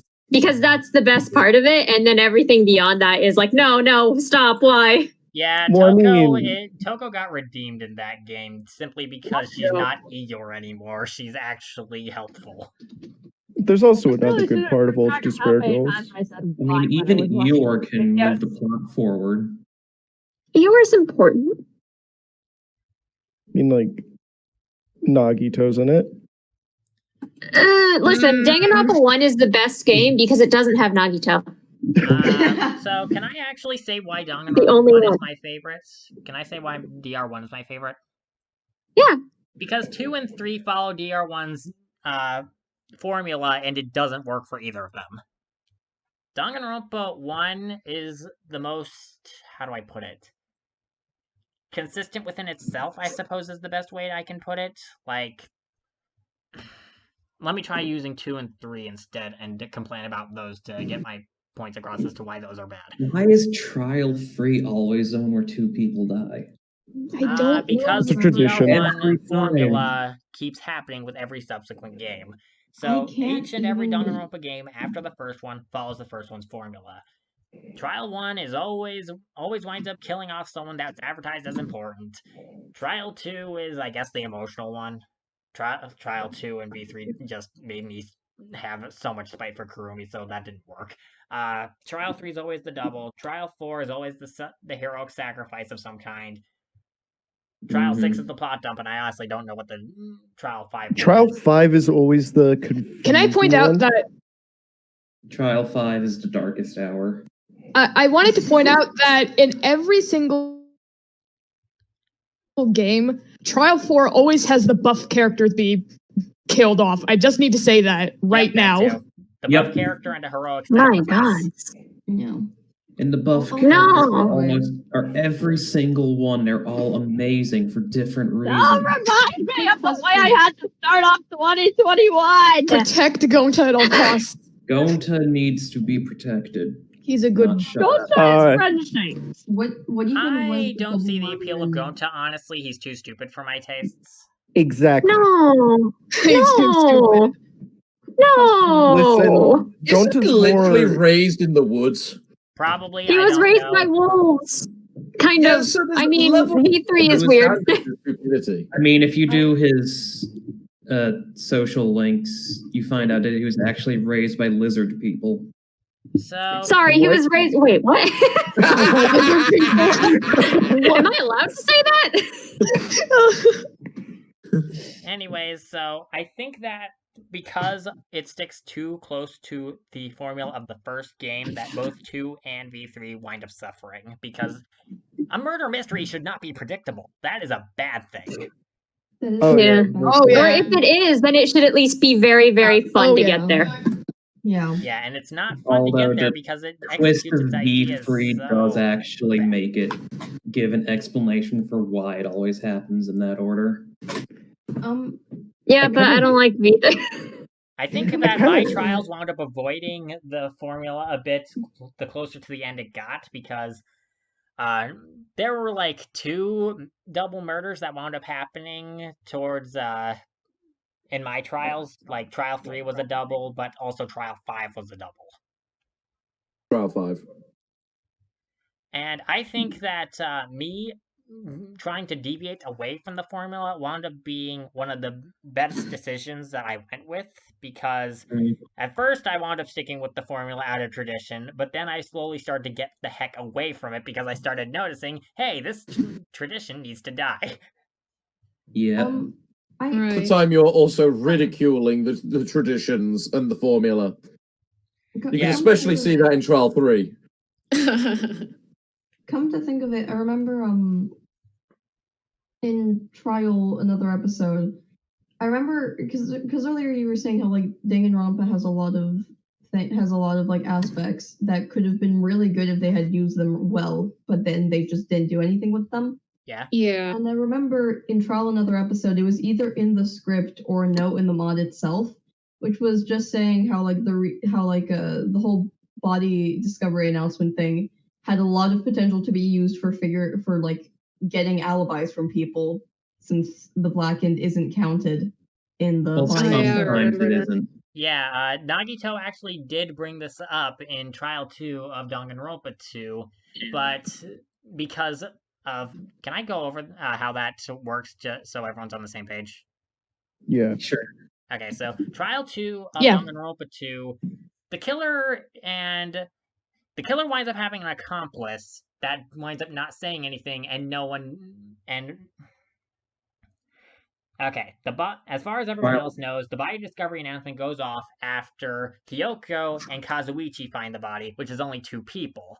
And during the trial, Nagito brings up that usually there's only 3 people. Usually 3 people wind up being needed to discover the body. He brings this up with Monokuma. Monokuma winds up confirming how the BDA discovery thing works. And this gives us the information that there was a third person who saw the body and isn't saying anything, which could have been interesting, but it never gets used or brought up until the end of the trial. And oh wow. We find out who the accomplice was. It was Fuyuhiko, because Peko wound up murdering somebody. And baby-faced Fuyuhiko. Yep. So Fuyuhiko was the witness who saw it, and because him and Peko are kind of a thing, they wound up both trying to protect each other. He wound up not saying anything to try and get her out of this alive. And this could have led to something interesting, especially since Fuyuhiko was acting very weird and suspicious throughout the whole thing, trying to defend her when he is a complete jerk who doesn't like anybody. So this could have led to someone putting 2 and 2 together. And when Boss Baby is sus? I'm out. No. Over there. This could have led to people... I'm sorry. I feel my relevance is worn out. This could have led to someone bringing up the fact that that Fuyuhiko might have been the third witness that isn't accounted for, and thus everyone can press him further. This doesn't happen. They just completely forget about it shortly after Nagito brings it up. And I'm like, are you kidding me? This is an interesting concept. Why are you not using it? So that's when I was like, you know what? Screw it. I'll do it myself. And now we have the BDA pretty much brought up every single trial. For good reason, really. Oh, I have a hot take. What's that? All anyone needed to do to solve the third trial in V3 was to look up in Angie's room. Gamers don't look up. They're all gamers. They don't Gamers look don't up. look up. What are you talking about? I have a hot take, by the way. They did look up. I hate V3's Trial 5. Give us the hot take. People often look up the characters. Okay, you know what? That's fair. They could have done a lot more, and they could have just had the murderer not be found out and ruined the game. Casey, I agree that the trial is bad, but that's because I think every trial in V3 is bad. Also because Kokichi dies and get out. I don't like that. Get out. There's a war now. Can we be honest about AKA, let's screw up the class trial for everyone club. So it's always there. So something that I think is up with Danganronpa. Whether or not you like any individual character is going to boil down to, does this one note flat static personality resonate with you in any way, shape, or form? Because It does. these characters are flat. They only have like one character trait. They are static. They never change. These guys suck. Let's be honest. Yeah, they are not. Fuyuhiko changed a Make bit. sacrifices to be the Kyoko ultimate changes. I'll be honest. I think Makoto drifts a bit. all of the main characters are very bland. They all have main character anime syndrome. Yeah. You can pretty much sum them up the same way that I sum up Ty the Tasmanian Tiger. They're nice, they have a stupid antenna on their head, and that's basically it. Yep. Yo, imagine if Kaede was the protagonist for V3. Okay, even if that was the case, they would not have written her well. Let's be real. Okay, all I'm saying is the first. Okay, you know what? trial of Fair. V3, everything related to the first trial of V3 was a mess, and I just hate the way that they wrote it because they could have been so cool with the plot twist that it was in fact you, the person who you've been playing as Kaede, who did the murder. That could have been a really interesting concept, and then they did it really badly. Yeah, they did it really badly. And plus, like in the end, do all of you guys know the end of DR3? I do. I think all of us hate it. I hate that ending. V3, I think. The thing, Those are very different. Yeah. Yeah. DRV3. Yeah. No, the worst part about that entire first trial was the fact that in the end, it's revealed, oh, just kidding. The thing actually didn't succeed. It was actually the mastermind the whole time. I kind of don't get why they have to like get the mastermind like on a murder besides just being the mastermind, because they do. If you like think about it, they kind of do that in both 1 and V3. I can't remember if they do it in 2. I'm sorry. Yeah, the mastermind the mastermind usually causes at least one of the murders or twists something in the game in some way to make a murder happen, and every time it's just. Also, can we stop having the mastermind be Junko? Can it just... Please. Please. Yeah, Junko. Always Junko. She's overstayed her welcome. Yes, just let her die. Actually, the funny thing is, die, please, I'm pegging. She died in the first game. Dude, just even in V3, okay, in the second one, AI Junko, alright, sure, why not? Third one, the third one with the ending of the third one, it's like Junko and Ashima, the 53rd, and it's like, why? Why have there been so many of her? Could they not just use? Would it be so much more interesting for the people watching Danganronpa, the show in V3? Wouldn't it be so much more interesting for them if the mastermind was someone different every time? Like, this is why all of the viewers left immediately. Yeah, like they were just hate watching it. Yeah. Wow. I think they were more interested in the kills and the executions than the actual story of the thing at that point. Thrills, kills. Because you have to admit, the executions in Danganronpa are pretty damn amazing. They just got to see everyone die. Danganronpa's got a lot going for it. It has style, it's got great music, it has great animations, it just has terrible writing, and that's what keeps killing it. Very bad writing. Well, it's the same thing. From debate best song in Danganronpa. Danganronpa is just anime Saw. Oh yeah, it is definitely. Yeah. That's a good way to put it. I want to see the people get maimed and turn into a pink slush. Or butter. Unpopular opinion. Or butter. Do you think the butter's pink? Unpopular opinion about V3. The ending wasn't that bad in theory. If they had done it well, it could have been a really good ending. Here's the thing about that. The ending to Danganronpa 2 is just kind of the twist on V3, but better. Yeah. Danganronpa I feel my relevance. Good ideas, but they go about it so bad. And can I say, I said before that the characters kind of suck. Can I give a really good, what I think is one of the strongest examples of this? Who is it?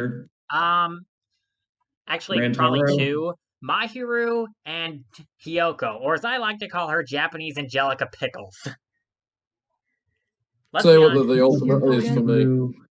Wait, no, I remember. Was Mahiru the camera girl? Yes, the one. Mahiru is the camera girl. Yeah. Mahiru is the one Yeah. who is sexist because daddy issues.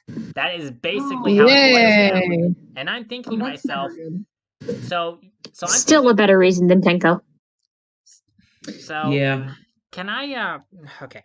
So Tenko is sexist because Someone told her that boys are smelly.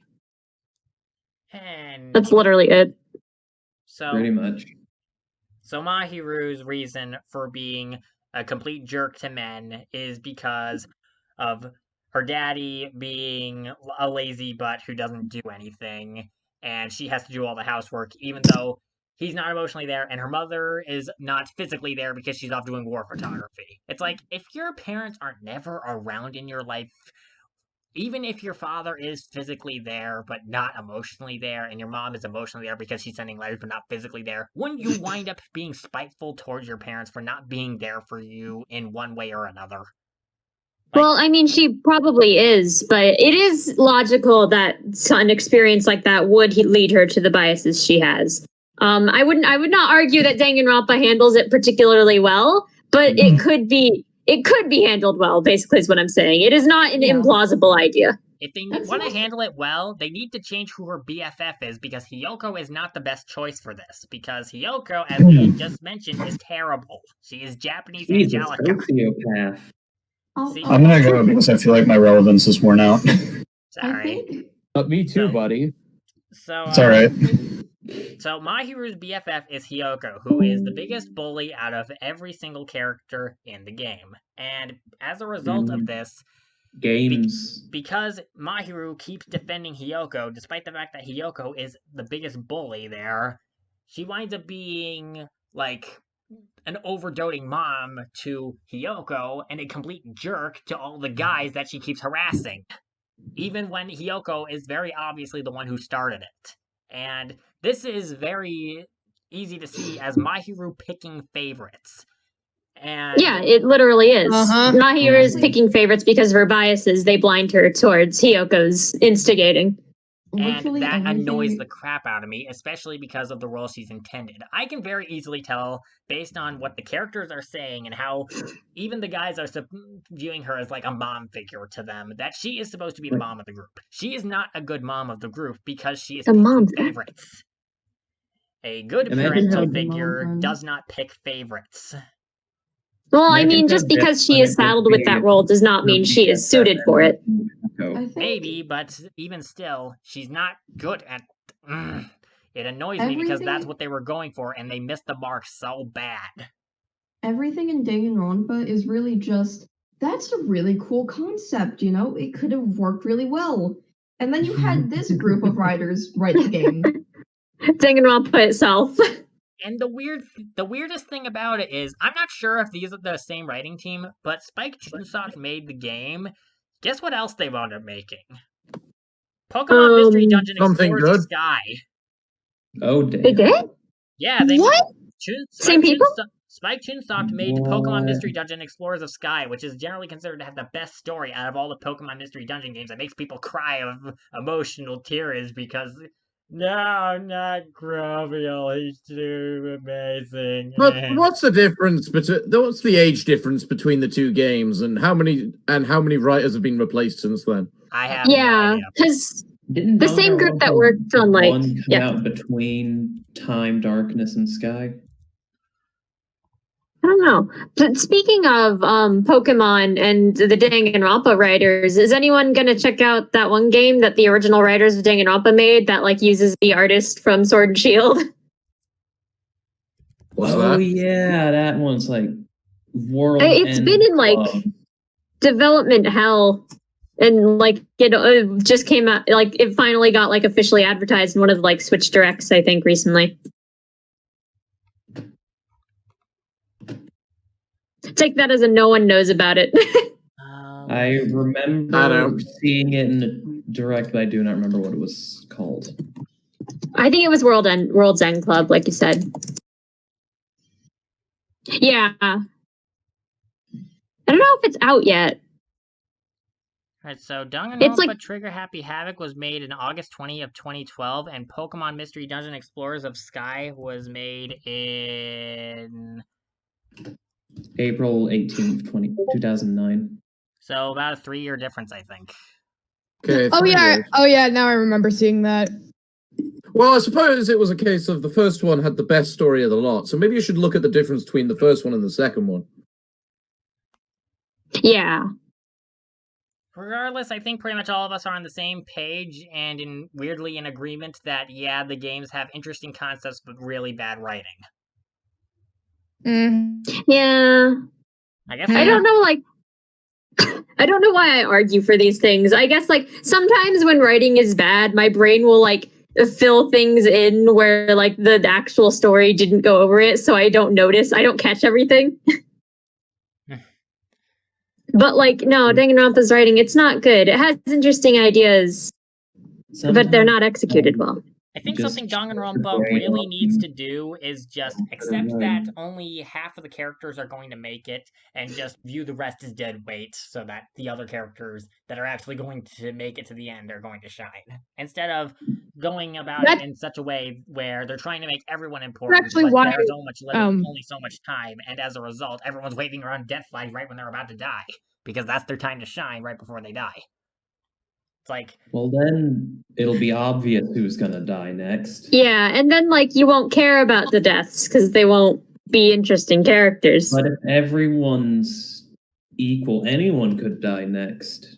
that's the thing they Yeah. keep going Even for, and I you. honestly think that's probably one of the biggest missteps, I think, is the anyone can die angle, because if literally anyone can die, you wind up with a Kaede situation, where even the main character is so pointless that nothing can change as a result of their death.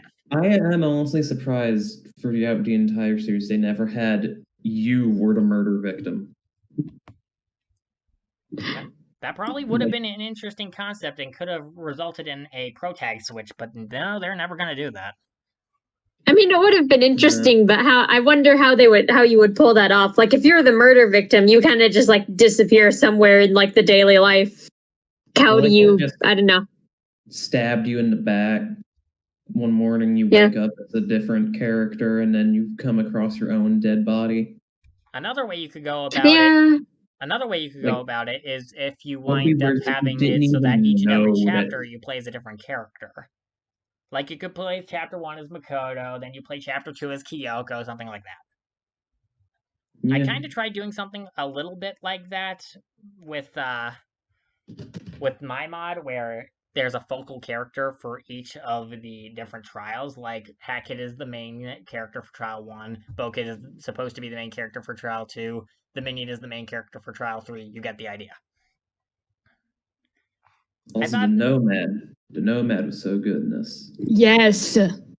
Yeah, pretty much everyone seems to agree that the Minion and the Nomad are both somehow the most interesting characters in the entire thing, which surprised me because the Nomad is, like, boring. The Nomad is supposed to be Makoto of the group. I found the Nomad so entertaining. Yeah, Like, what's up? You just breathed life into the Nomad somehow. I can't I find think a it good wasn't way so to much describe breathing life into the Nomad, but it was breathing life into Nomad and the Minion from the relationship of the two of them together. Right. Yeah. Exactly. I think that might be what wound up causing both of them to wind up meshing so well, was because they were pretty much written as, like, a duo. Even since Trial 2, they were pretty much like a duo. Even if it just feels like a genuine friendship. And I love it. It's so pure. Yeah. Yay. You were about to say something, Grim? I don't remember what it was. Silly. It'll come back to me at a really inconvenient time. Don't worry. All right. It's like the relationship between Conductor and Grooves. But a lot less killing each other. It was interesting where it was like, depending on who won the award on your save file, the trial. Yeah. Oh yeah, Trial 5. That's really interesting. Yeah, Trial 5, that was one of my favorite things to do, was have it so that with Trial 5, your Deadbird winner actually dictates who winds up being the survivor and who winds up being dead. I actually had that. Okay, so sidetracking back to something I was originally going to go over was how the plot and series was planned out as a whole. Trial 5 was the second trial I came up with. I did not come up with these trials in chronological order. That's understandable. So Trial 1 was testing the waters, but after I made Trial 1 and it kind of exploded, I wound up coming up with the ideas for the future trials should I ever get around to them. And Trial 5 was the next one I came up with because that was the most interesting possible concept. A double murder where both directors wind up killing one person each, and whoever winds up killing first winds up being based on which one of them is more willing to kill as a result of your Deadbird winner status. So this is why the director that wins winds up being the Black End. So if Grooves winds up winning, he's shown he's more likely to kill and less likely to resist the mind control thing, and as such, he will wind up killing first. So that was the logic I was going off of. After that was Trial 3. Can I just say that Groove's execution was really, really good? Because it was just, you basically did Sayaka's unused execution, but Groove. Yeah, that is actually what and I really like that. Was Sayaka's unused execution, but with Grooves, and instead of the bear trap killing him, it's the rabid fan base tearing him apart. Which is arguably even worse. Like what happened to the one kid in Despair Girls. Wait, don't you mean all of them? I don't think all of them got torn apart by a mob. No, pretty much all of them were like torn apart by crowds. Yep. The only ones that survived, the only ones that got away from that fate was Nagisa and Kotoko, and that's only because Nagisa got crushed by a robot, and Kotoko was about to. Kotoko was about to, but then Jack kicked him out of the way. I mean, her out of the way. Oops. Anyways, didn't one of them just go say they were bored now and fucked off into space? Yep. That's, you know, honestly, that's probably the best ending for that game. The games are weird. Yep. Yeah. So the next Seeing one. the alignment chart for stories. So the next trial I wound up coming up with was Trial 3, which was where I wanted to see if I could make the Kaede situation actually work this time. Please, for the love of God, let it work. And I wanted to. Trial 3 is probably the most ambitious, one of the two most ambitious out of all of them, alongside Trial 5, because Trial 5 was technically the most ambitious, but Trial 3 was the most writing-wise ambitious, because I was trying to A, kill off the main character, who is the designated main character, and not have it suck this time. 2, try and get past the double murder curse that winds up always making Trial 3 suck. And 3, make the plot actually finally get started. And all 3 of those were aspects that I was worried I was going to screw up. Wait, so did you come up with the B plot after Trial 1 immediately, or? No, I didn't actually come up with the B plot until around Trial 3. And that's because the original version of the B plot pretty much didn't exist. I had an idea as to what I was going to do with it. It follows the same concept, but the way I would have executed it originally would have been bare bones. It would have been just Hat Kid going around inside this time-rid void and fixing everything and saving everyone and all that stuff. Not being on the planet, meeting all the characters that were in previous development cycles. That didn't happen until I got into the content server and everything got completely changed. So you can thank the server that me and Grim and Casey are all from. Everyone watched Betafied. That was an interesting mod to learn about Hat in Time lore, let me just say. Yeah, Danganronpa, where you get to learn about the previous development cycles because I'm weird like that. Watch Betafight episode 3. I'll be honest, I had heard of the Danganronpa mod, like of Trigger Hatty Havoc. I had no clue what it was. I had never even actually seen anything related to it until I watched the video so I watched the playthrough of Trial, another episode. I just knew it existed. So, Yeah, I was kind of the same way. I wasn't. I didn't really like watch playthroughs of it like the very beginning and when it first came out. Just I think it was like later on, maybe. Didn't Bitby stream it though? Or maybe Yeah, you didn't see yeah. this? Yeah, but we I was streamed it. watching a couple of his streams, and then I started getting like really into it. By the time Trial 4 rolled around, I was just like, by the time Trial 4 rolled around, I'm like, I'm hooked. So was the owl always a science owl, or was that something that changed after the? Yes, they were always a science owl even from the beginning. Both Timmy and the science owl were there from the beginning. It's just that aside from my very basic beta knowledge at the time, I didn't really know what I was going to do with beta-related content aside from that one trial. It was pretty much just me winging it at that point, because at that point, I did not expect anyone to care. So yeah, a lot of this stuff that I'm telling you, expect it to be heavily improvised along the way, because I kind of went by the seat of my pants doing this, I guess you could say. I was improvising the entire way through. But but that doesn't mean I didn't have an outline, because I did know what my general ideas were. It's just I didn't know the fine details until I got to that trial. So, after Trial 1 was finished, I came up with the ideas for Trials 5, then 3, then 6, then 4, then 2. Trial 6 was the third one I came up with afterwards, so let's talk about that one. Trial 6 I knew was going to be them taking on Snatcher, and I had to figure out who the finalists were going to be.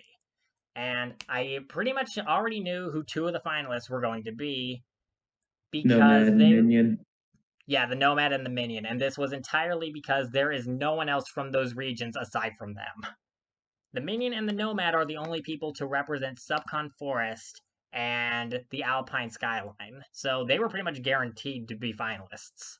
So I thought, okay, I know these guys are finalists, may as well run with it. And,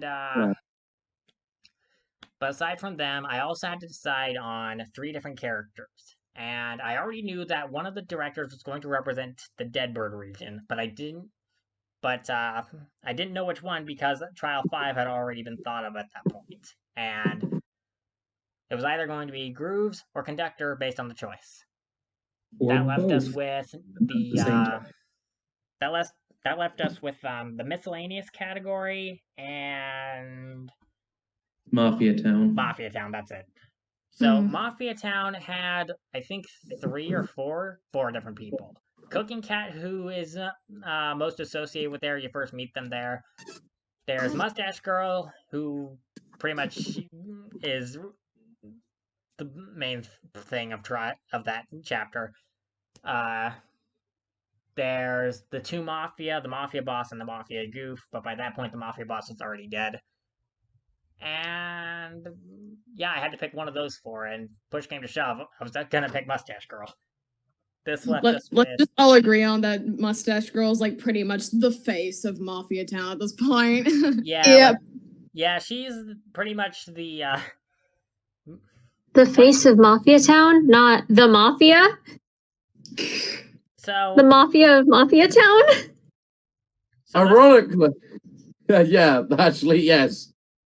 Yeah, Chapter 1 of actual Hat in Time doesn't really focus much on the actual Mafia boss or Mafia people as much as it does on Mustache Girl.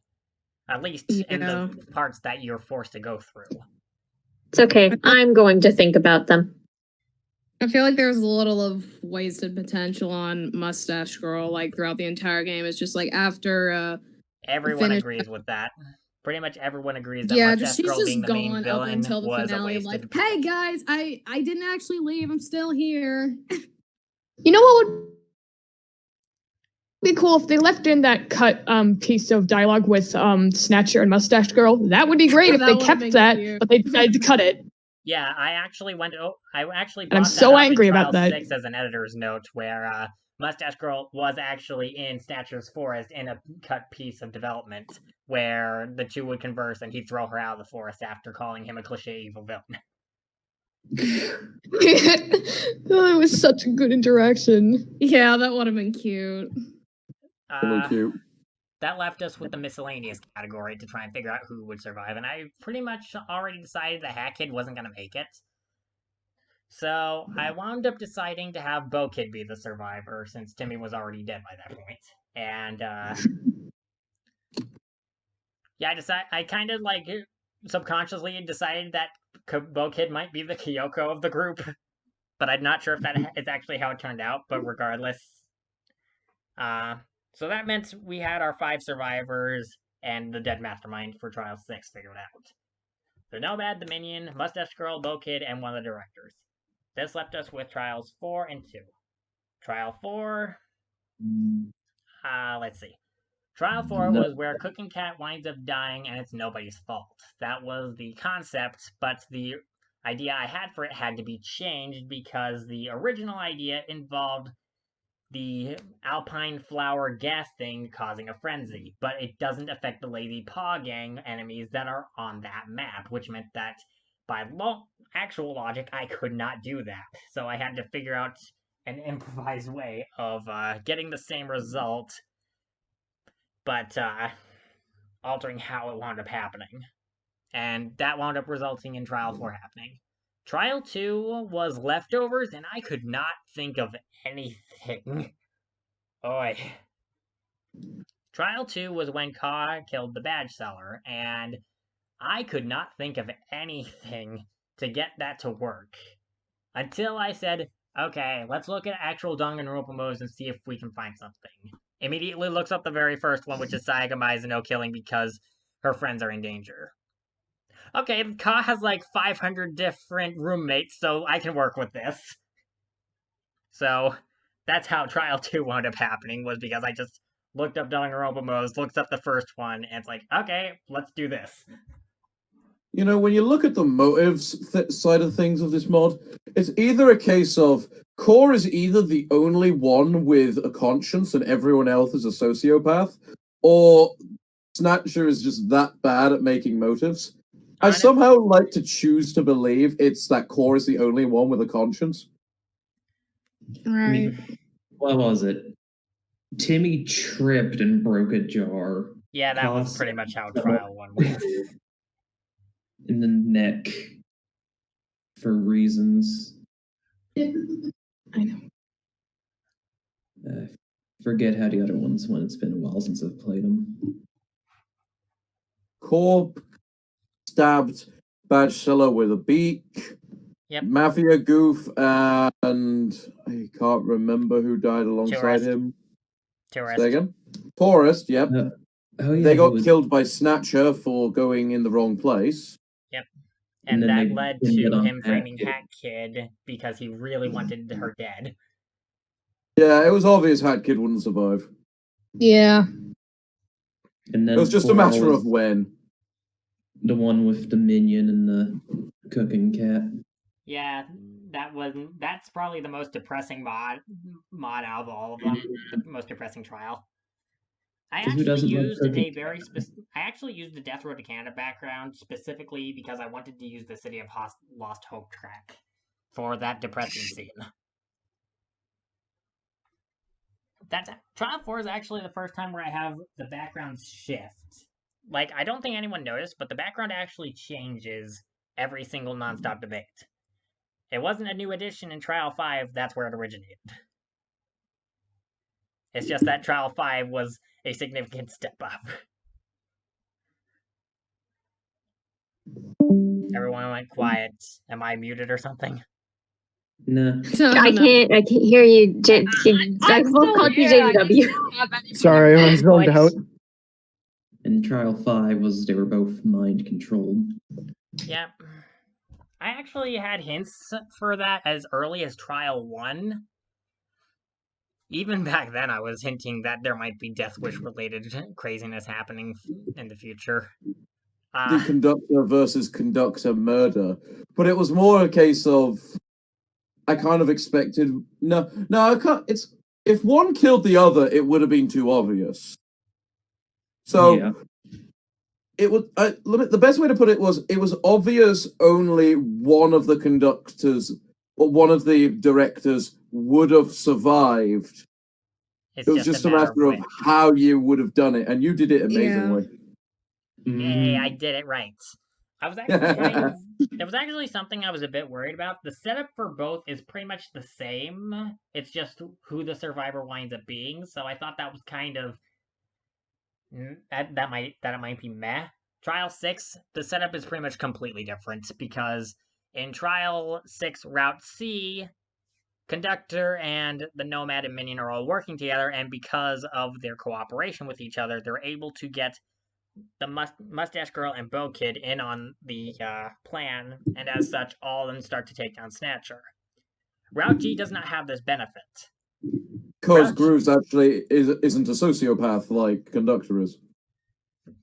Yeah, Grooves is pretty much still going through his depressive episode by the time that Route G winds up happening.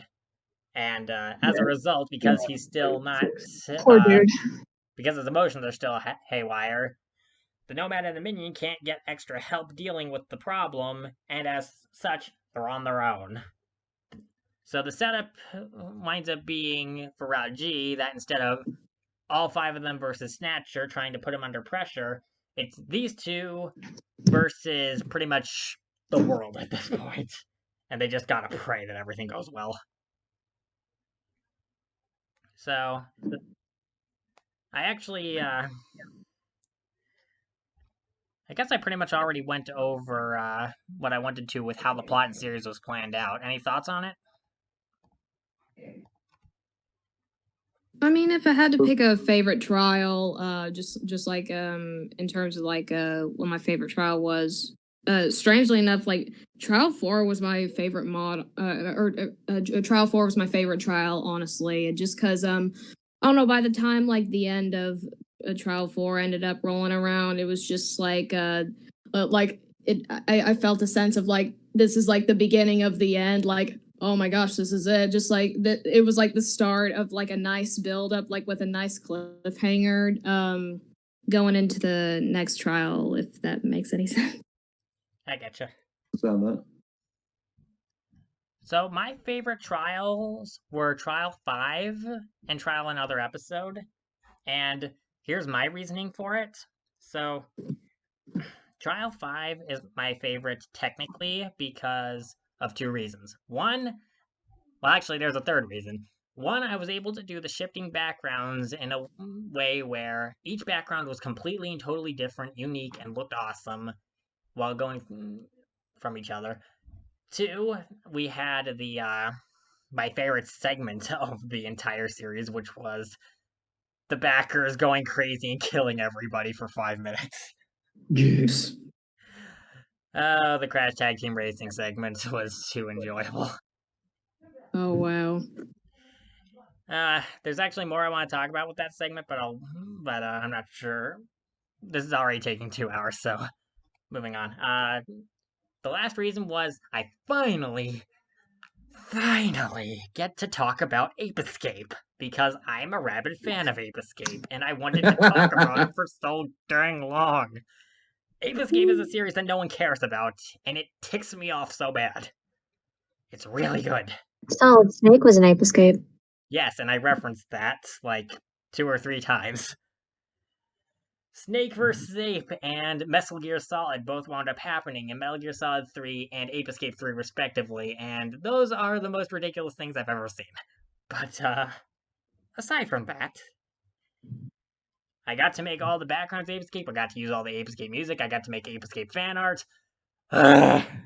Nice. I wanted to do that for so long. And I was waiting until the trial I was waiting for the most. And when I finally had the confidence to go for the changing backgrounds to try and perfect it, I am so glad with the result. I'd actually heard of like Ape Escape because, well, I mean, it's probably me like not playing a whole lot of games like growing up. Might probably like affect why. just like I never actually like heard of it. But when I was like offered the role of Yumi, like I try to do my research and stuff like that, and so I want to make sure, just like want to be able to breathe life into the character like as best as I could, whatever personality she's supposed to be or whatever.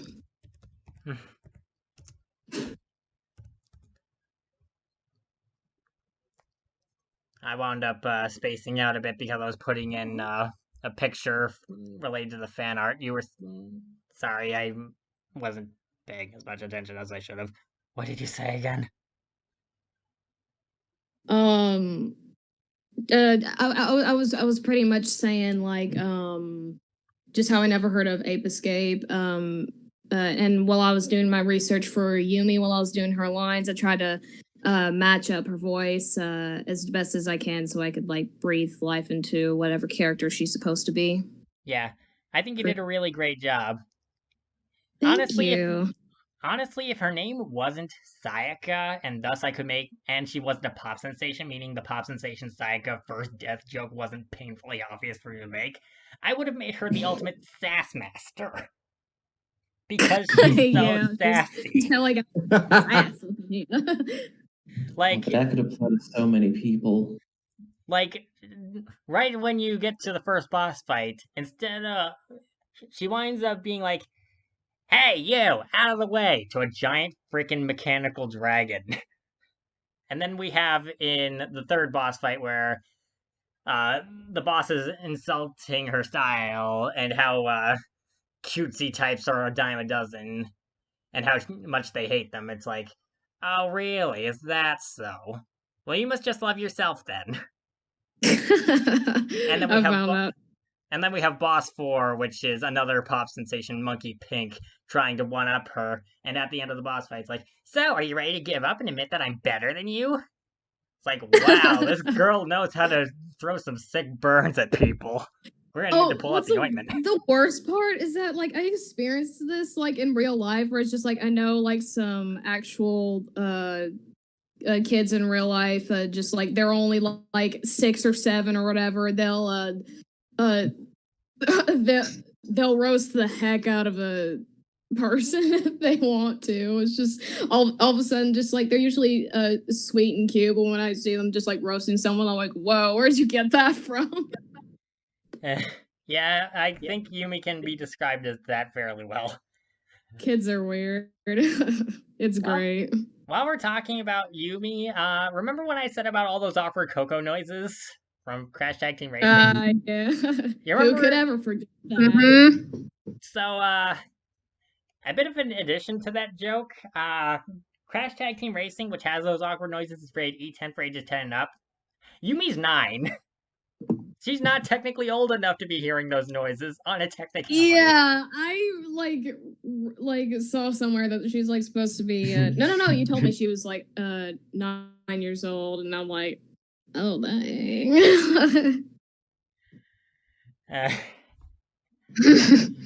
Yeah, she's definitely not old enough to be hearing half of the crap that Coco is saying right now.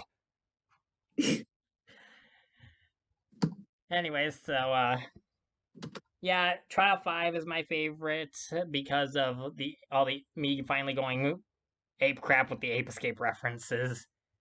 But my favorite one, story and humor wise, is Trial Another Episode because it's freaking hilarious.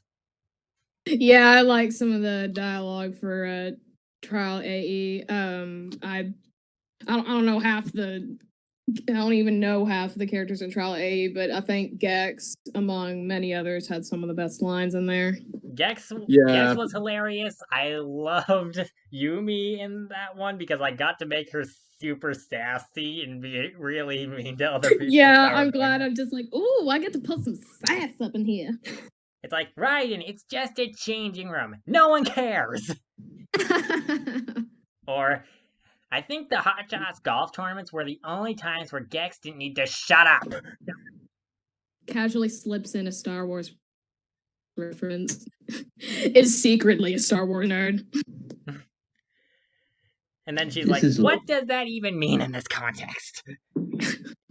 This I is love like doing watching all the Star Wars at Dolly Parton's Parton's just house. like, yeah, I get to scream.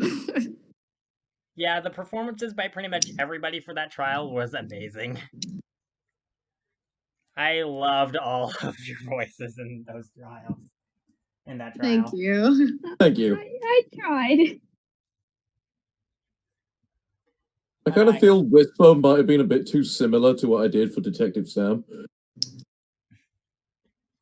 Yeah, Whisper was pretty similar to your Sam voice, but I still think it worked really well. Yes, Sans was a bit tougher than I thought he would be at first, but I had a good time with Daniel. Yeah, I think I told you to that the method that they used for replicating the voice was to put a bucket over your head and then do the lines. I did that. Yeah, that's how Sir Daniel's voice acting was actually done, in case the rest of you didn't know that. Really? That is brilliant. What? That is actually how Sir Daniel's voice acting was recorded. The voice actor put a bucket over the head and then just started doing the lines. Wait, seriously? Oh my gosh. Oh my gosh. The mad lad. I mean, it works, but Dedication. The dedication. So, Thought it was I just think you also covering your voiced mouth. Ellie in that mod, right? No idea? Oh yeah, I forgot about her. Yeah, you only had like one line as them.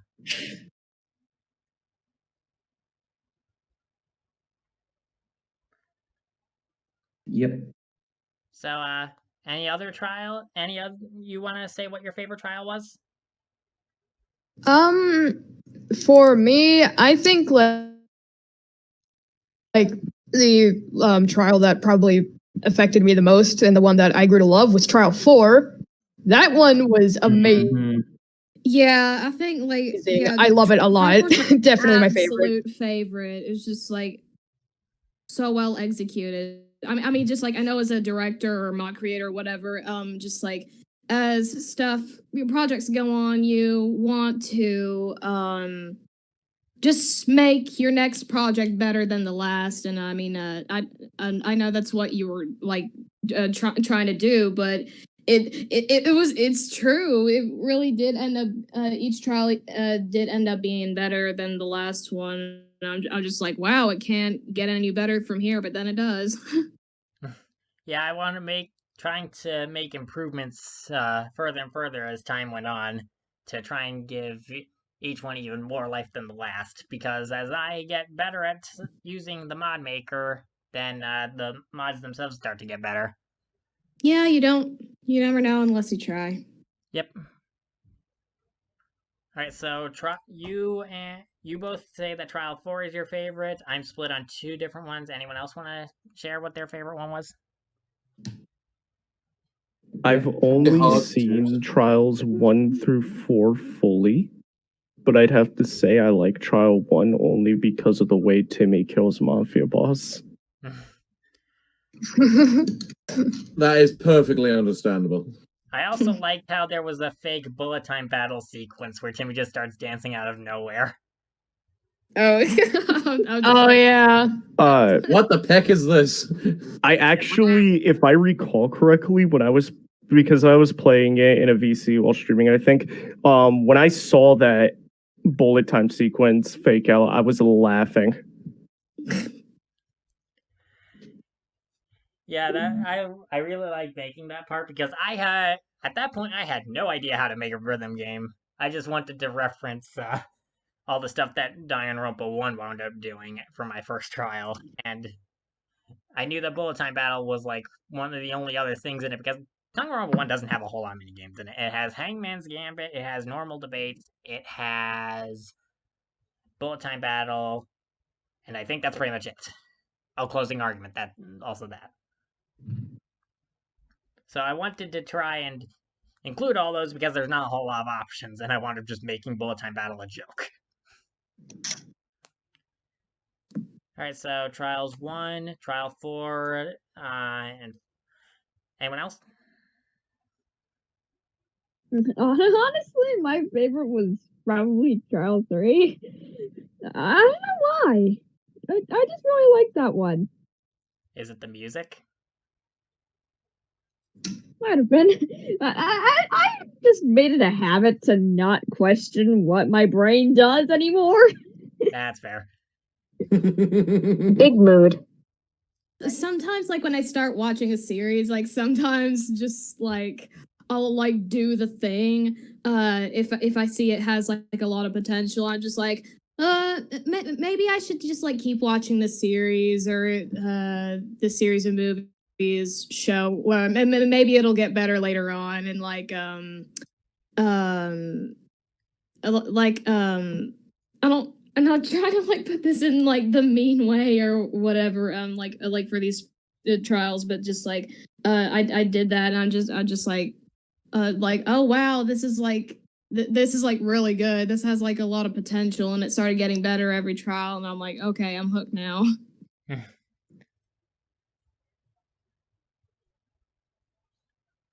Right, so we have anyone else that wants to share what their favorite trial was and why?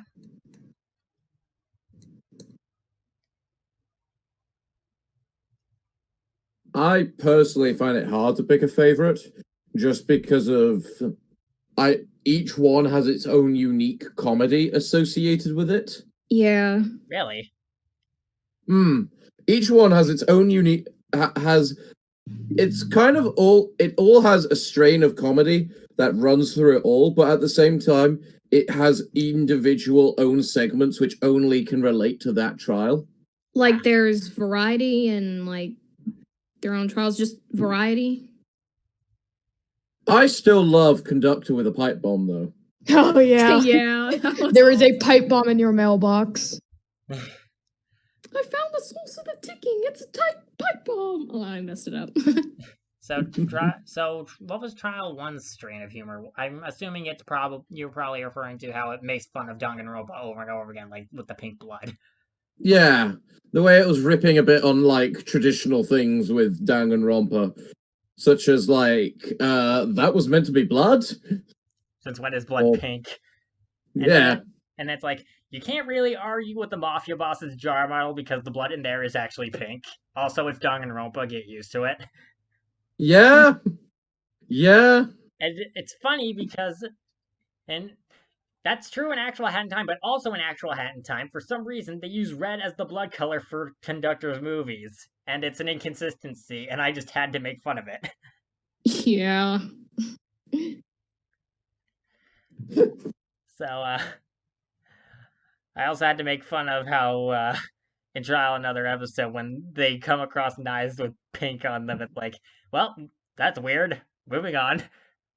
They're coated in blood. Why are you not noticing them? Because blood's not pink.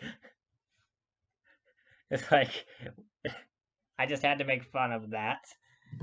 And then Monica's like, last joke.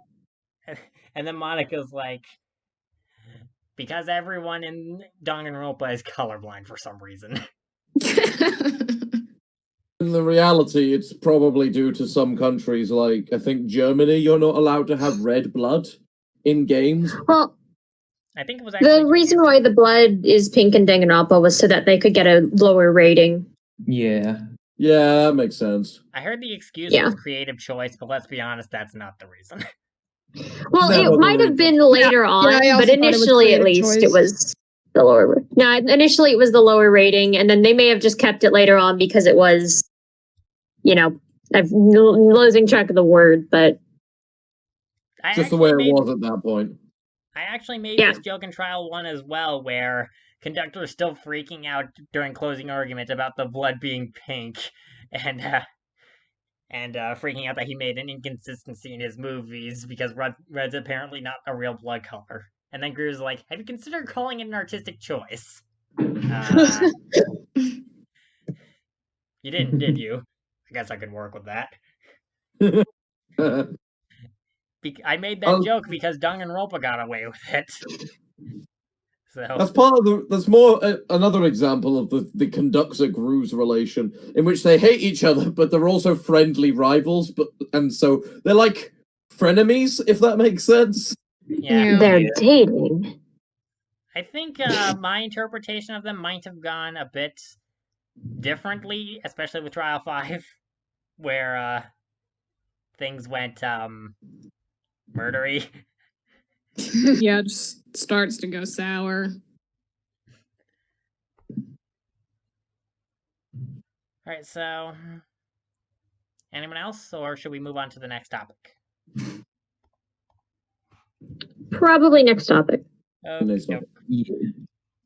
Alright, so the last one I have on here is favorite segments and memorable moments from the series. We already went over the VA situation, how the plot and series was planned out, the best chapter and why, and opinion on the actual Danganronpa games.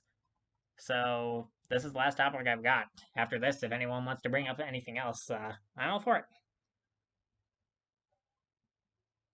I think one of the coolest realizations for me personally was in Trial 5, when you realized there were 2 different routes which depended on your winner of Deadbird.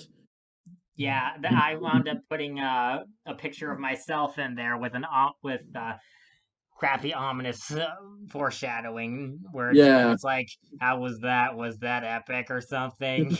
and then when we get to the part where I pretty much blatantly say that there's a second route, I'm like, I'm subtle. like I'm practically screaming it because I expect some people to actually not know what I'm trying to go for. Yeah, totally. You should totally expect that. So I had to not so subtly say, I'm subtle, all joking wording this aside. There's a second route you probably don't know about. Here's how to access it. Cheat. And then there's all the cheat codes to do things. Oh god, the cheat codes. Should we go over? Yeah, heresy. Yeah, like, didn't you say something at some point, like they were based on actual passwords or something? Oh yeah, those are Ape Escape 3's passwords. Okay. So, Cool Blue is how you unlock the ability to capture Pipitron Blue. Red Man is for Pipitron Red. Yellow is for Pipitron Yellow. That's why they're all color-coded like that. I wound up using those in the trial for skipping to certain sections of the trial. South 3000 is how you get one of the robot cyborg monkey things to show up. So on and so forth. Each of those 9 passwords were from Ape Escape 3, and they each do something different. The 2 snakes ones allows you to access the special Metal Gear Solid cutscene where you get to see Snake and a monkey interacting with each other. So, yeah, that's where that originated from. That's why I said, hey, you can just Google these passwords. I didn't pull them out of my butt. Because they were actually based off of something, and not just something I made up. The more you know. And it fits with the way of doing it. And it fits with the excessive Ape Escape theme I was going for that trial, because, oh my god, I really went ham with Ape Escape there. I'm starting to think you might like Ape Escape. No. You hate Ape Escape. Oh, I really wish people paid attention to Ape Escape more, and not just the first one. Because, sidetracking a bit, the only Ape Escape game anyone ever talks about is the first one, and I honestly find it to be the weakest. Play Ape Escape 2 and 3. You won't be disappointed. Trust me. Not only do you get to play Ape Escape 3 as the ultimate sass master, but Ape Escape 2 sounds like Pokemon. How many times will the apes escape before the zoo just upgrades their security? They must have already upgraded it because we haven't gotten an actual Ape Escape game since 2006. That's what happened. It all makes sense now. Sold to Zoo Tycoon. But I'm not joking when I say that Ape Escape 2 actually does sound like Pokemon. Veronica Taylor and Rachel Lewis, who voice Ash and Misty, play Jimmy and Natalie, and they look like Ash and Misty too, which makes it more hilarious. I'm sorry I had to say that. Okay, I need to get off my tangent about Ape Escape. No, you're more than welcome to stay on it. Well, I've already probably gone on for way too long about it, and this thing is probably already dragging on a bit. So it really escapes my apes.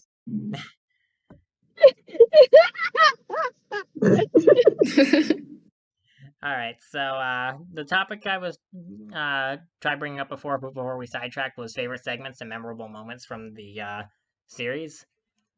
So, what are some memorable moments that stuck out to you guys throughout the Hat series? Kid's execution. My favorite part was the coincidence where I voiced Regina and Miko at the exact same time, and the only other person there is Cat Adult, who's a mute character. So it's literally just Cindy talking to Cindy like some sort of crazy person. Oh, hi, twin Cindy. I think Raven wound up going through something similar because they voiced both Coco and Yumi, and Yes. Coco and Yumi are paired up for Trial 6. It gets weird, but someone voices. Yeah, I struggled a bit with multiple variety characters and trying to make Coco just and those voice characters end up being in the same room. Yeah, I try to like make Coco's voice like a little more. I don't know, deeper, I guess, and just like Yui is just more higher pitch and squeaky, you know, just like a kid. Yeah. I don't know. I tried. So I think some of the moments that stood out to me was well, my favorite segment I already said was the one where you play as the backers shooting everybody. That was my favorite part of the entire thing. Just because of how ridiculous that actually is. And how the backers even know that they're breaking the rules of how the mod is supposed to work just so that they aren't bored. But aside from that, I guess my favorite actually kind of serious moment would be in Trial 4 when the Nomad and Minion reconcile towards the end. Oh yeah, I love that too. I yeah. love how that played out. It's just like we just after all the action, Yeah, like we yeah. finally get That time to was so like sweet. slow I down and like process everything that just happened, and then we learn about like who the traitors are and everything. Just like in spite of the slow motion, it's not a slow moment for the purpose of being a slow moment. As they're talking, just like we get more information about this, like as it moves along. I don't know. It was just a nice like moment, just like taking time to slow everything down for a moment, process what just happened.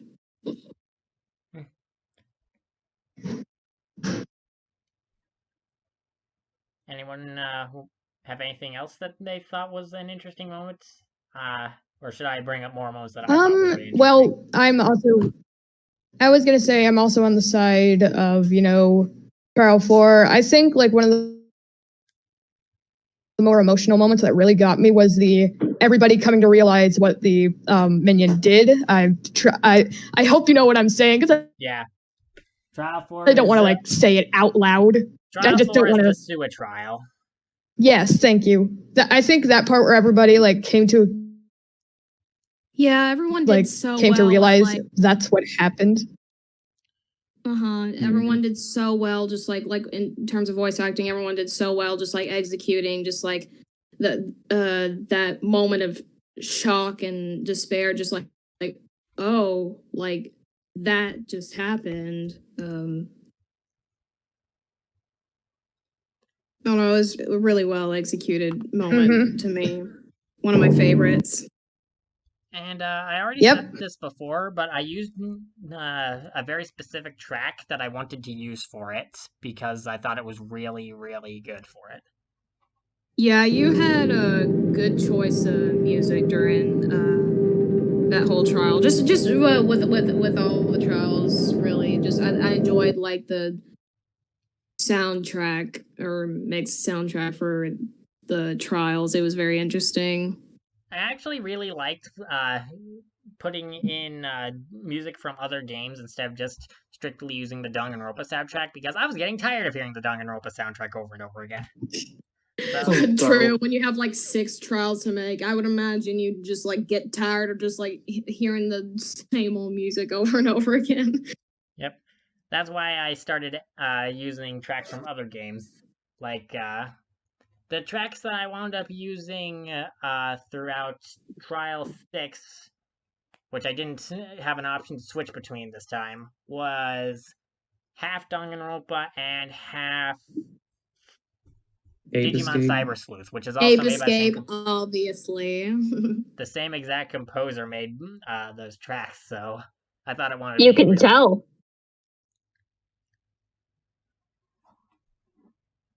Don't go quiet after I interject. Sorry. Please, I'm begging. Please. Sorry. I actually And really quiet You is condemned worth me fear. too. I was zoning out. I'm sorry. It's okay, so was I. yeah, I actually really like the soundtrack for Digimon Cyber Sleuth. I wound up playing through it, I think about like a month or two ago. Ah, poop. Hold on, I'm getting a call right now. I'll be right back.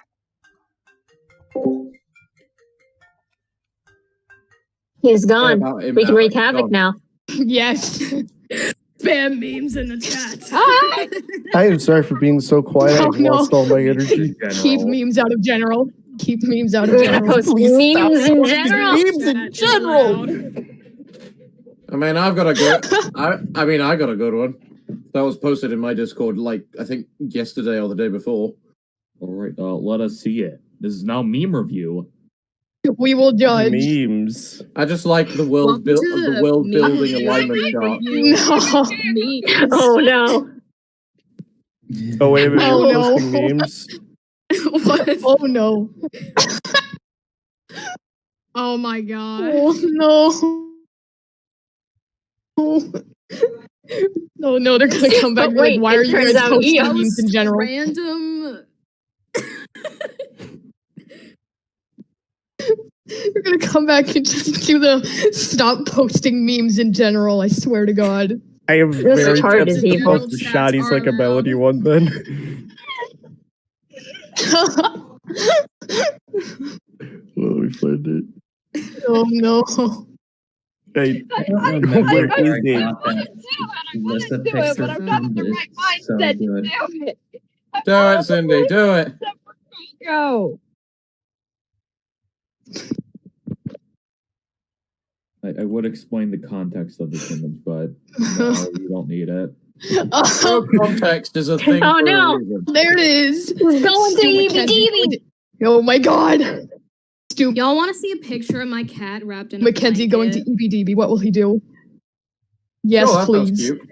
I do.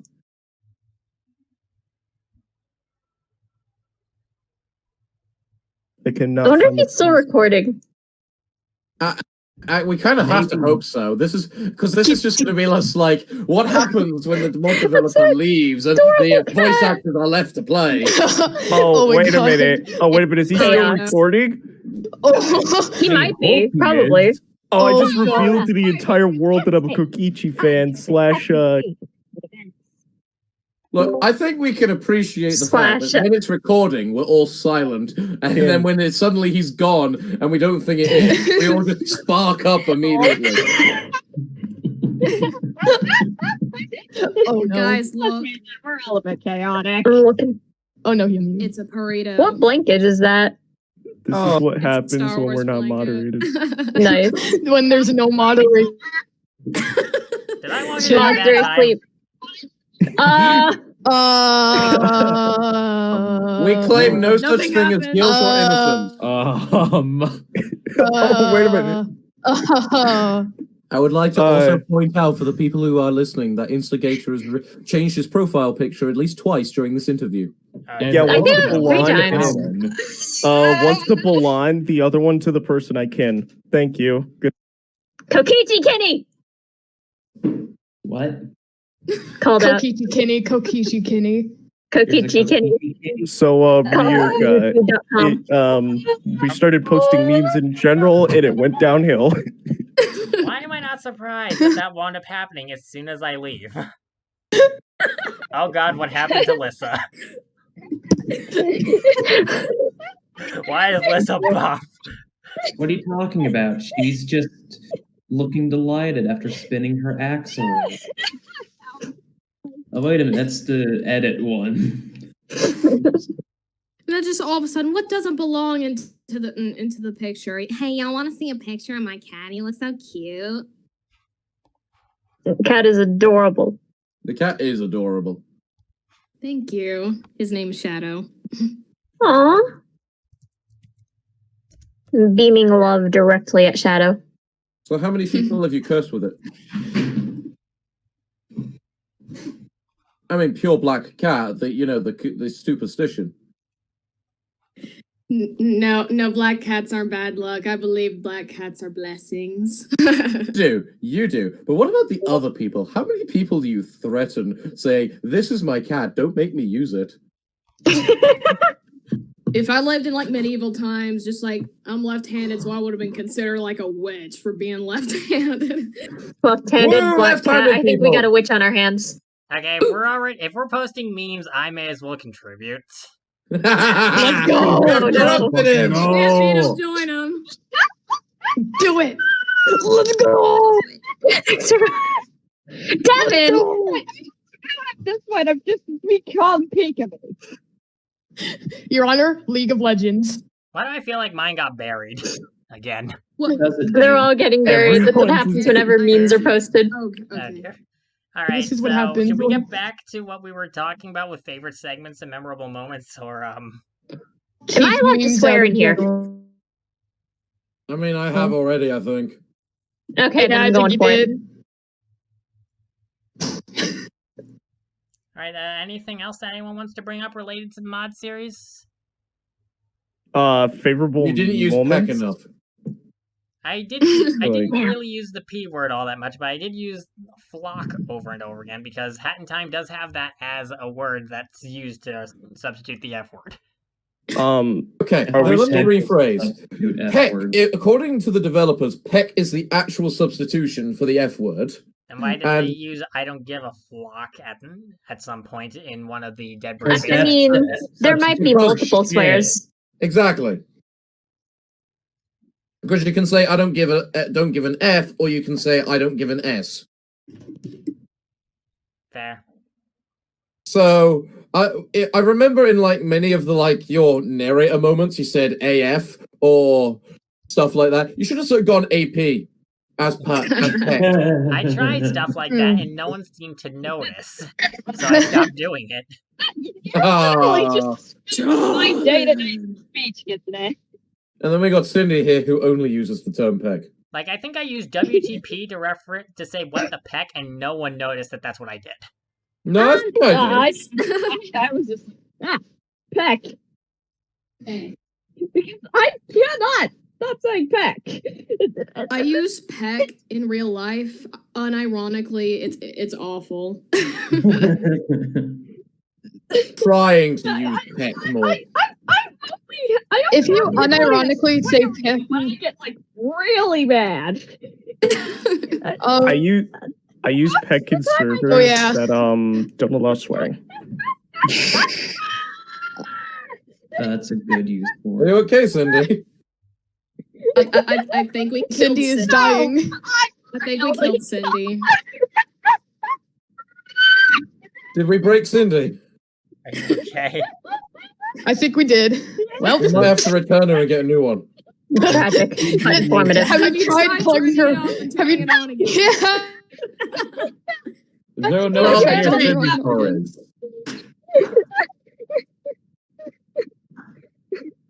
Oh no. What do you plug in and plug out on the No. Is it the bow? It could be the bow. It's the bow. It's definitely not Source the of tail. all power. Instigator, what is this? Oh, My no. sanity. Enough of you. Alright, I guess if there's not really anything else that we can add related to our trials or the Danganronpa franchise, then I'm not really sure what else we can say. I guess I could probably bring up that April Fool's joke thing that I brought up before, but I'm not really sure if anyone will be interested in that. No, I'm we like could- curious about that. I want to know how that played out because I'm Yeah. confused. It only lasted like 1 single minute, but do I have the video of it, even the old one, somewhere? I think I sent it to Grim at least once. You did. It was pretty much just 1 minute of sounding extremely unnecessarily ominous. Oh wait, here's a streamable link. That makes this easier. It's pretty much 1 minute of me trying to sound all deep, dark, and ominous, and then you get to the about the 1 minute mark, and it's just the joke finally sets in.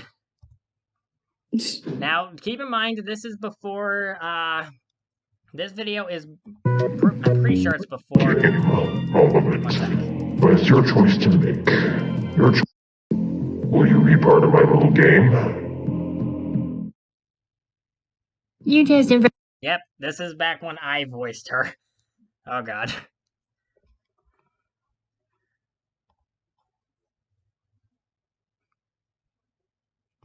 Worthy.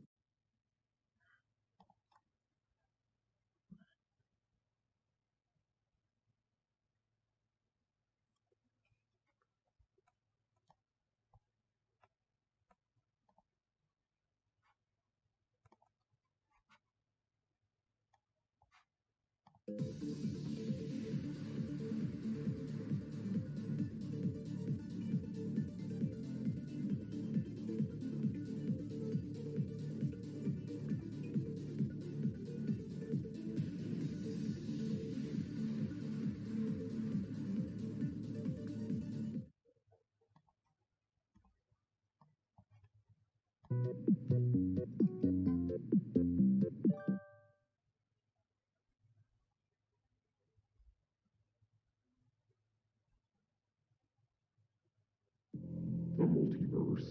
In one timeline, there is life. In another, Oh, it's great. while others are deemed unworthy. I can't even tell who's in there. You just invited me because my. I take it you guys saw Natsuki's transition there. Yeah. I definitely saw, I definitely saw Papyrus there. Was one of them I saw that. Yeah, Can't hide that from me. Yeah, there's 11 characters I put in here, and the theme I was going for with all of them is that each of them is from a game where they can live or die. Or something along that nature related to the multiverse craziness. That was the theme I went with. And So which did you pick for that? I think I have a list somewhere. Well, let me see.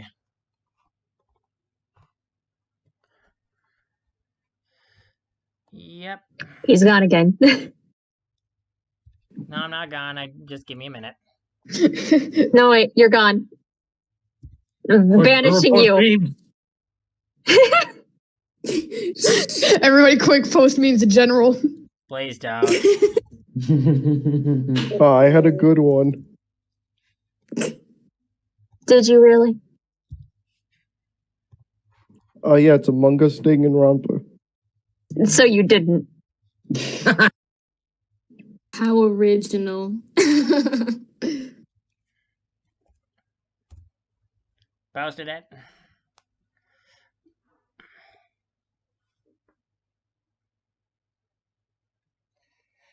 I swore I saw Sans in there. No. Papyrus is, but no, not Sans. Nope, that was Papyrus, I think you're So not that was Crash. Wait, not so Sand question. Undertable. Sand Undertable. Question, Ryuka. What? So you wanted the theme to be like the characters could either live or die in the thing. Does this mean? Does this include like they definitely die in the story, but like the player doesn't really know?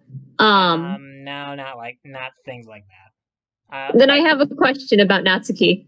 Okay, so Natsuki, Crash, and Nick all kind of are the weird ones because Nick in Fallout 4 is deemed an essential character, but you can set that essential character status to off so you can let him die. Crash Nick hunt down the Freeman. Crash is weird because in Crash 4 it's about time, it's revealed that in an alternate universe, him and Coco did die, and that's why Tana is an adventurer in that universe. And as Oh for no.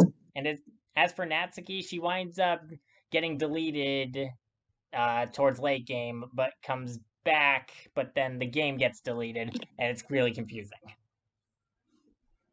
Yeah. I'd like to point out the slight error in that you've put Mass Effect Garrus, where I believe he can only die in Mass Effect 2. He can die. He can only die in Mass Effect 2 and 3 if you really, really suck at getting war assets for Mass Effect 3. Your squad mates can die right at the very end in Mass Effect 3 if you don't have enough war assets. I'm pretty sure. Too bad you didn't choose Thane. Don't remind me of Thane. Thane's death was avoidable, I think, honestly. Why does Kai Lame exist aside from to PO everybody? Because Cerberus is a bitch. Is a bird. I think we've cursed like enough times that no one really cares anymore. I know, but I'm personally trying to replace it with bird, because birds are worse. Because a bitch is a dog. Everyone loves dogs, but birds, they're the source of all evil. Wow, okay. Wow. Oh, Wow. You know, there is Hoot is in this. There's a bird. How dare you? Right now. Look, play a game called Lobotomy Corporation. You will see my point that birds are evil. No, that bird doesn't count.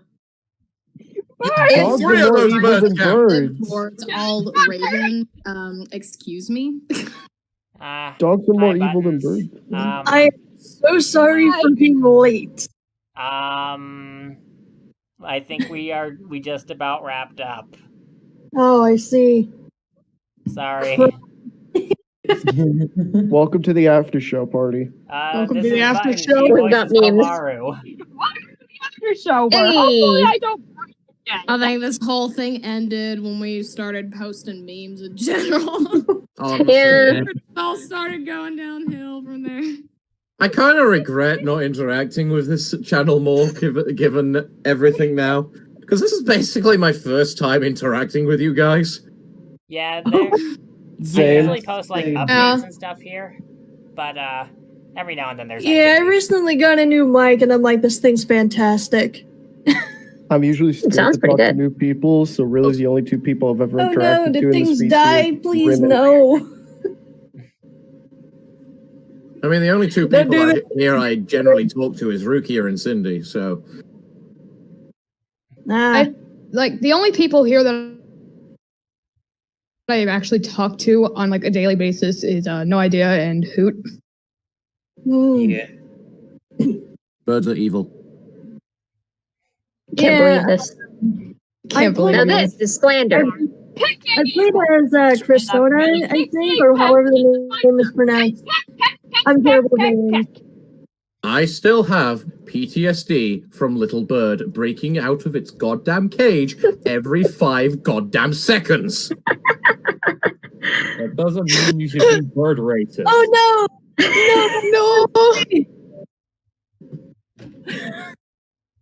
Anyone who has played the alpha of the Lobotomy Corporation knows the pain that is Little Bird, and the fact it won't stay in its goddamn cage.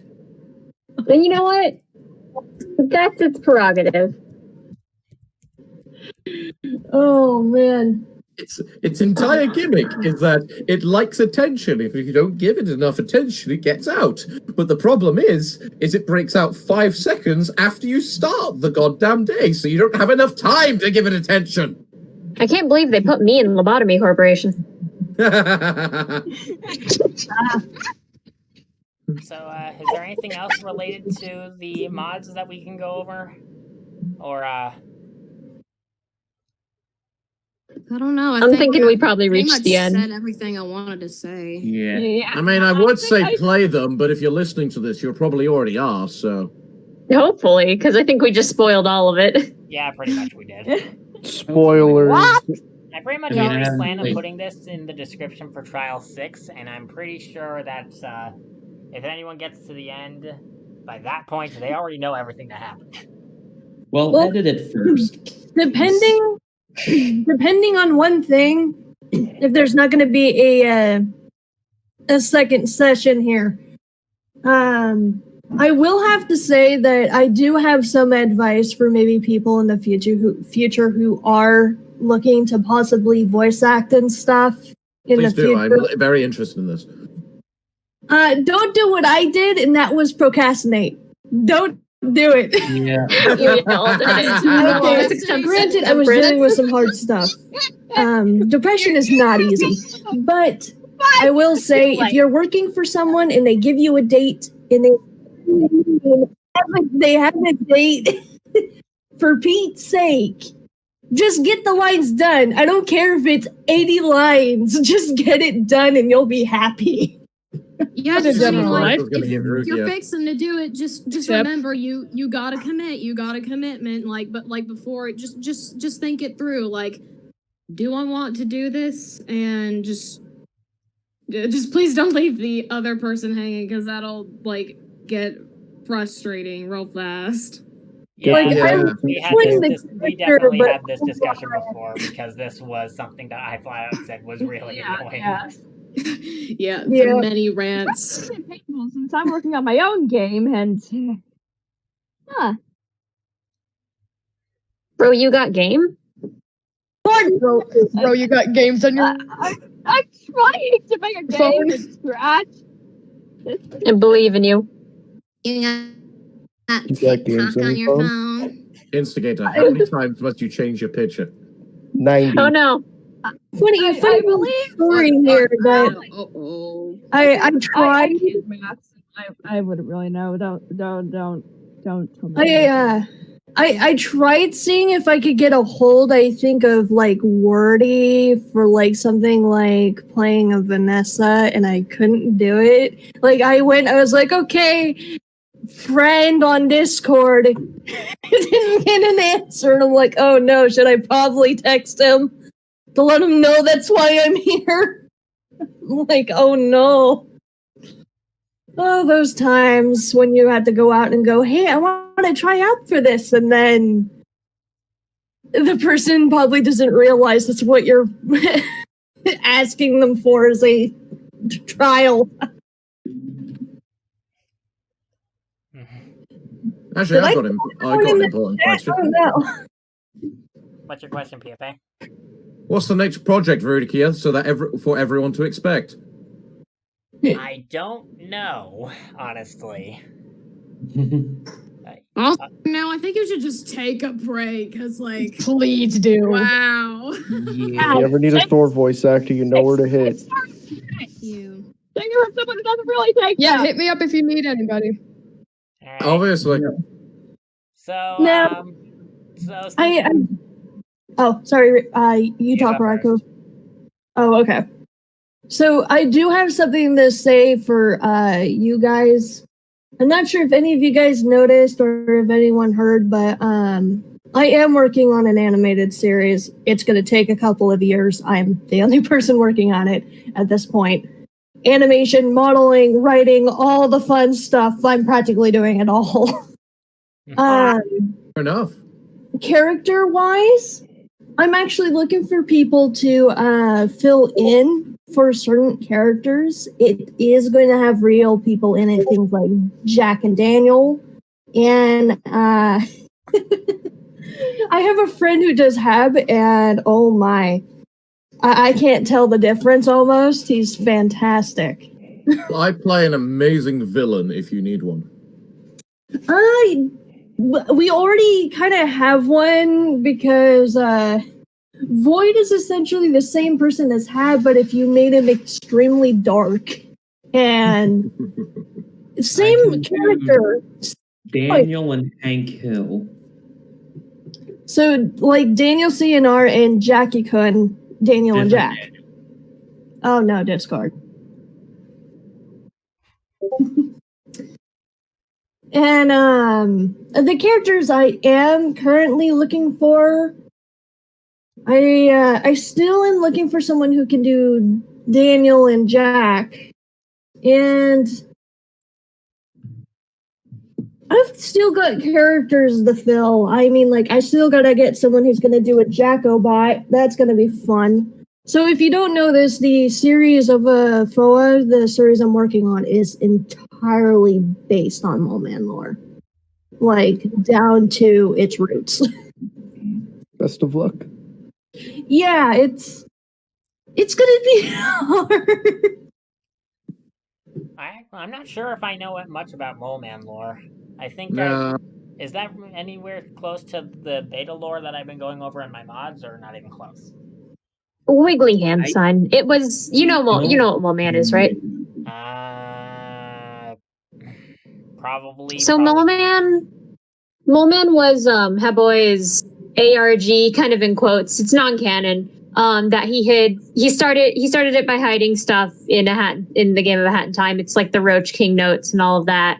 And then it continued into a series of videos, and then Buttons could probably tell you more. Okay, so yeah, you had the videos which had its own kind of ciphered language. I like to call it Molatin because it heavily used names with Latin. So many ciphers. Oh my god, yes. And deep down in it, what ended up happening is that he diverged off of videos. He still kind of did them earlier on with like Timmy Day and Timmy Day 2, but the main thing was its mods. You would play these mods and you would want to rip your hair out at Hab and scream at him because he would make them obnoxiously hard. Well, my earbuds died in the middle of this, which is... What died in the middle of this? What? My earbuds just decided to die. Oof. Never good. Does that mean we can say whatever we want about you right now? Mole Man is by far the It has best character. speakers. I can hear you guys. It's just I don't have the earbuds anymore. So does that mean we can yell at the top of our voices and embarrass you in front of whoever is around you?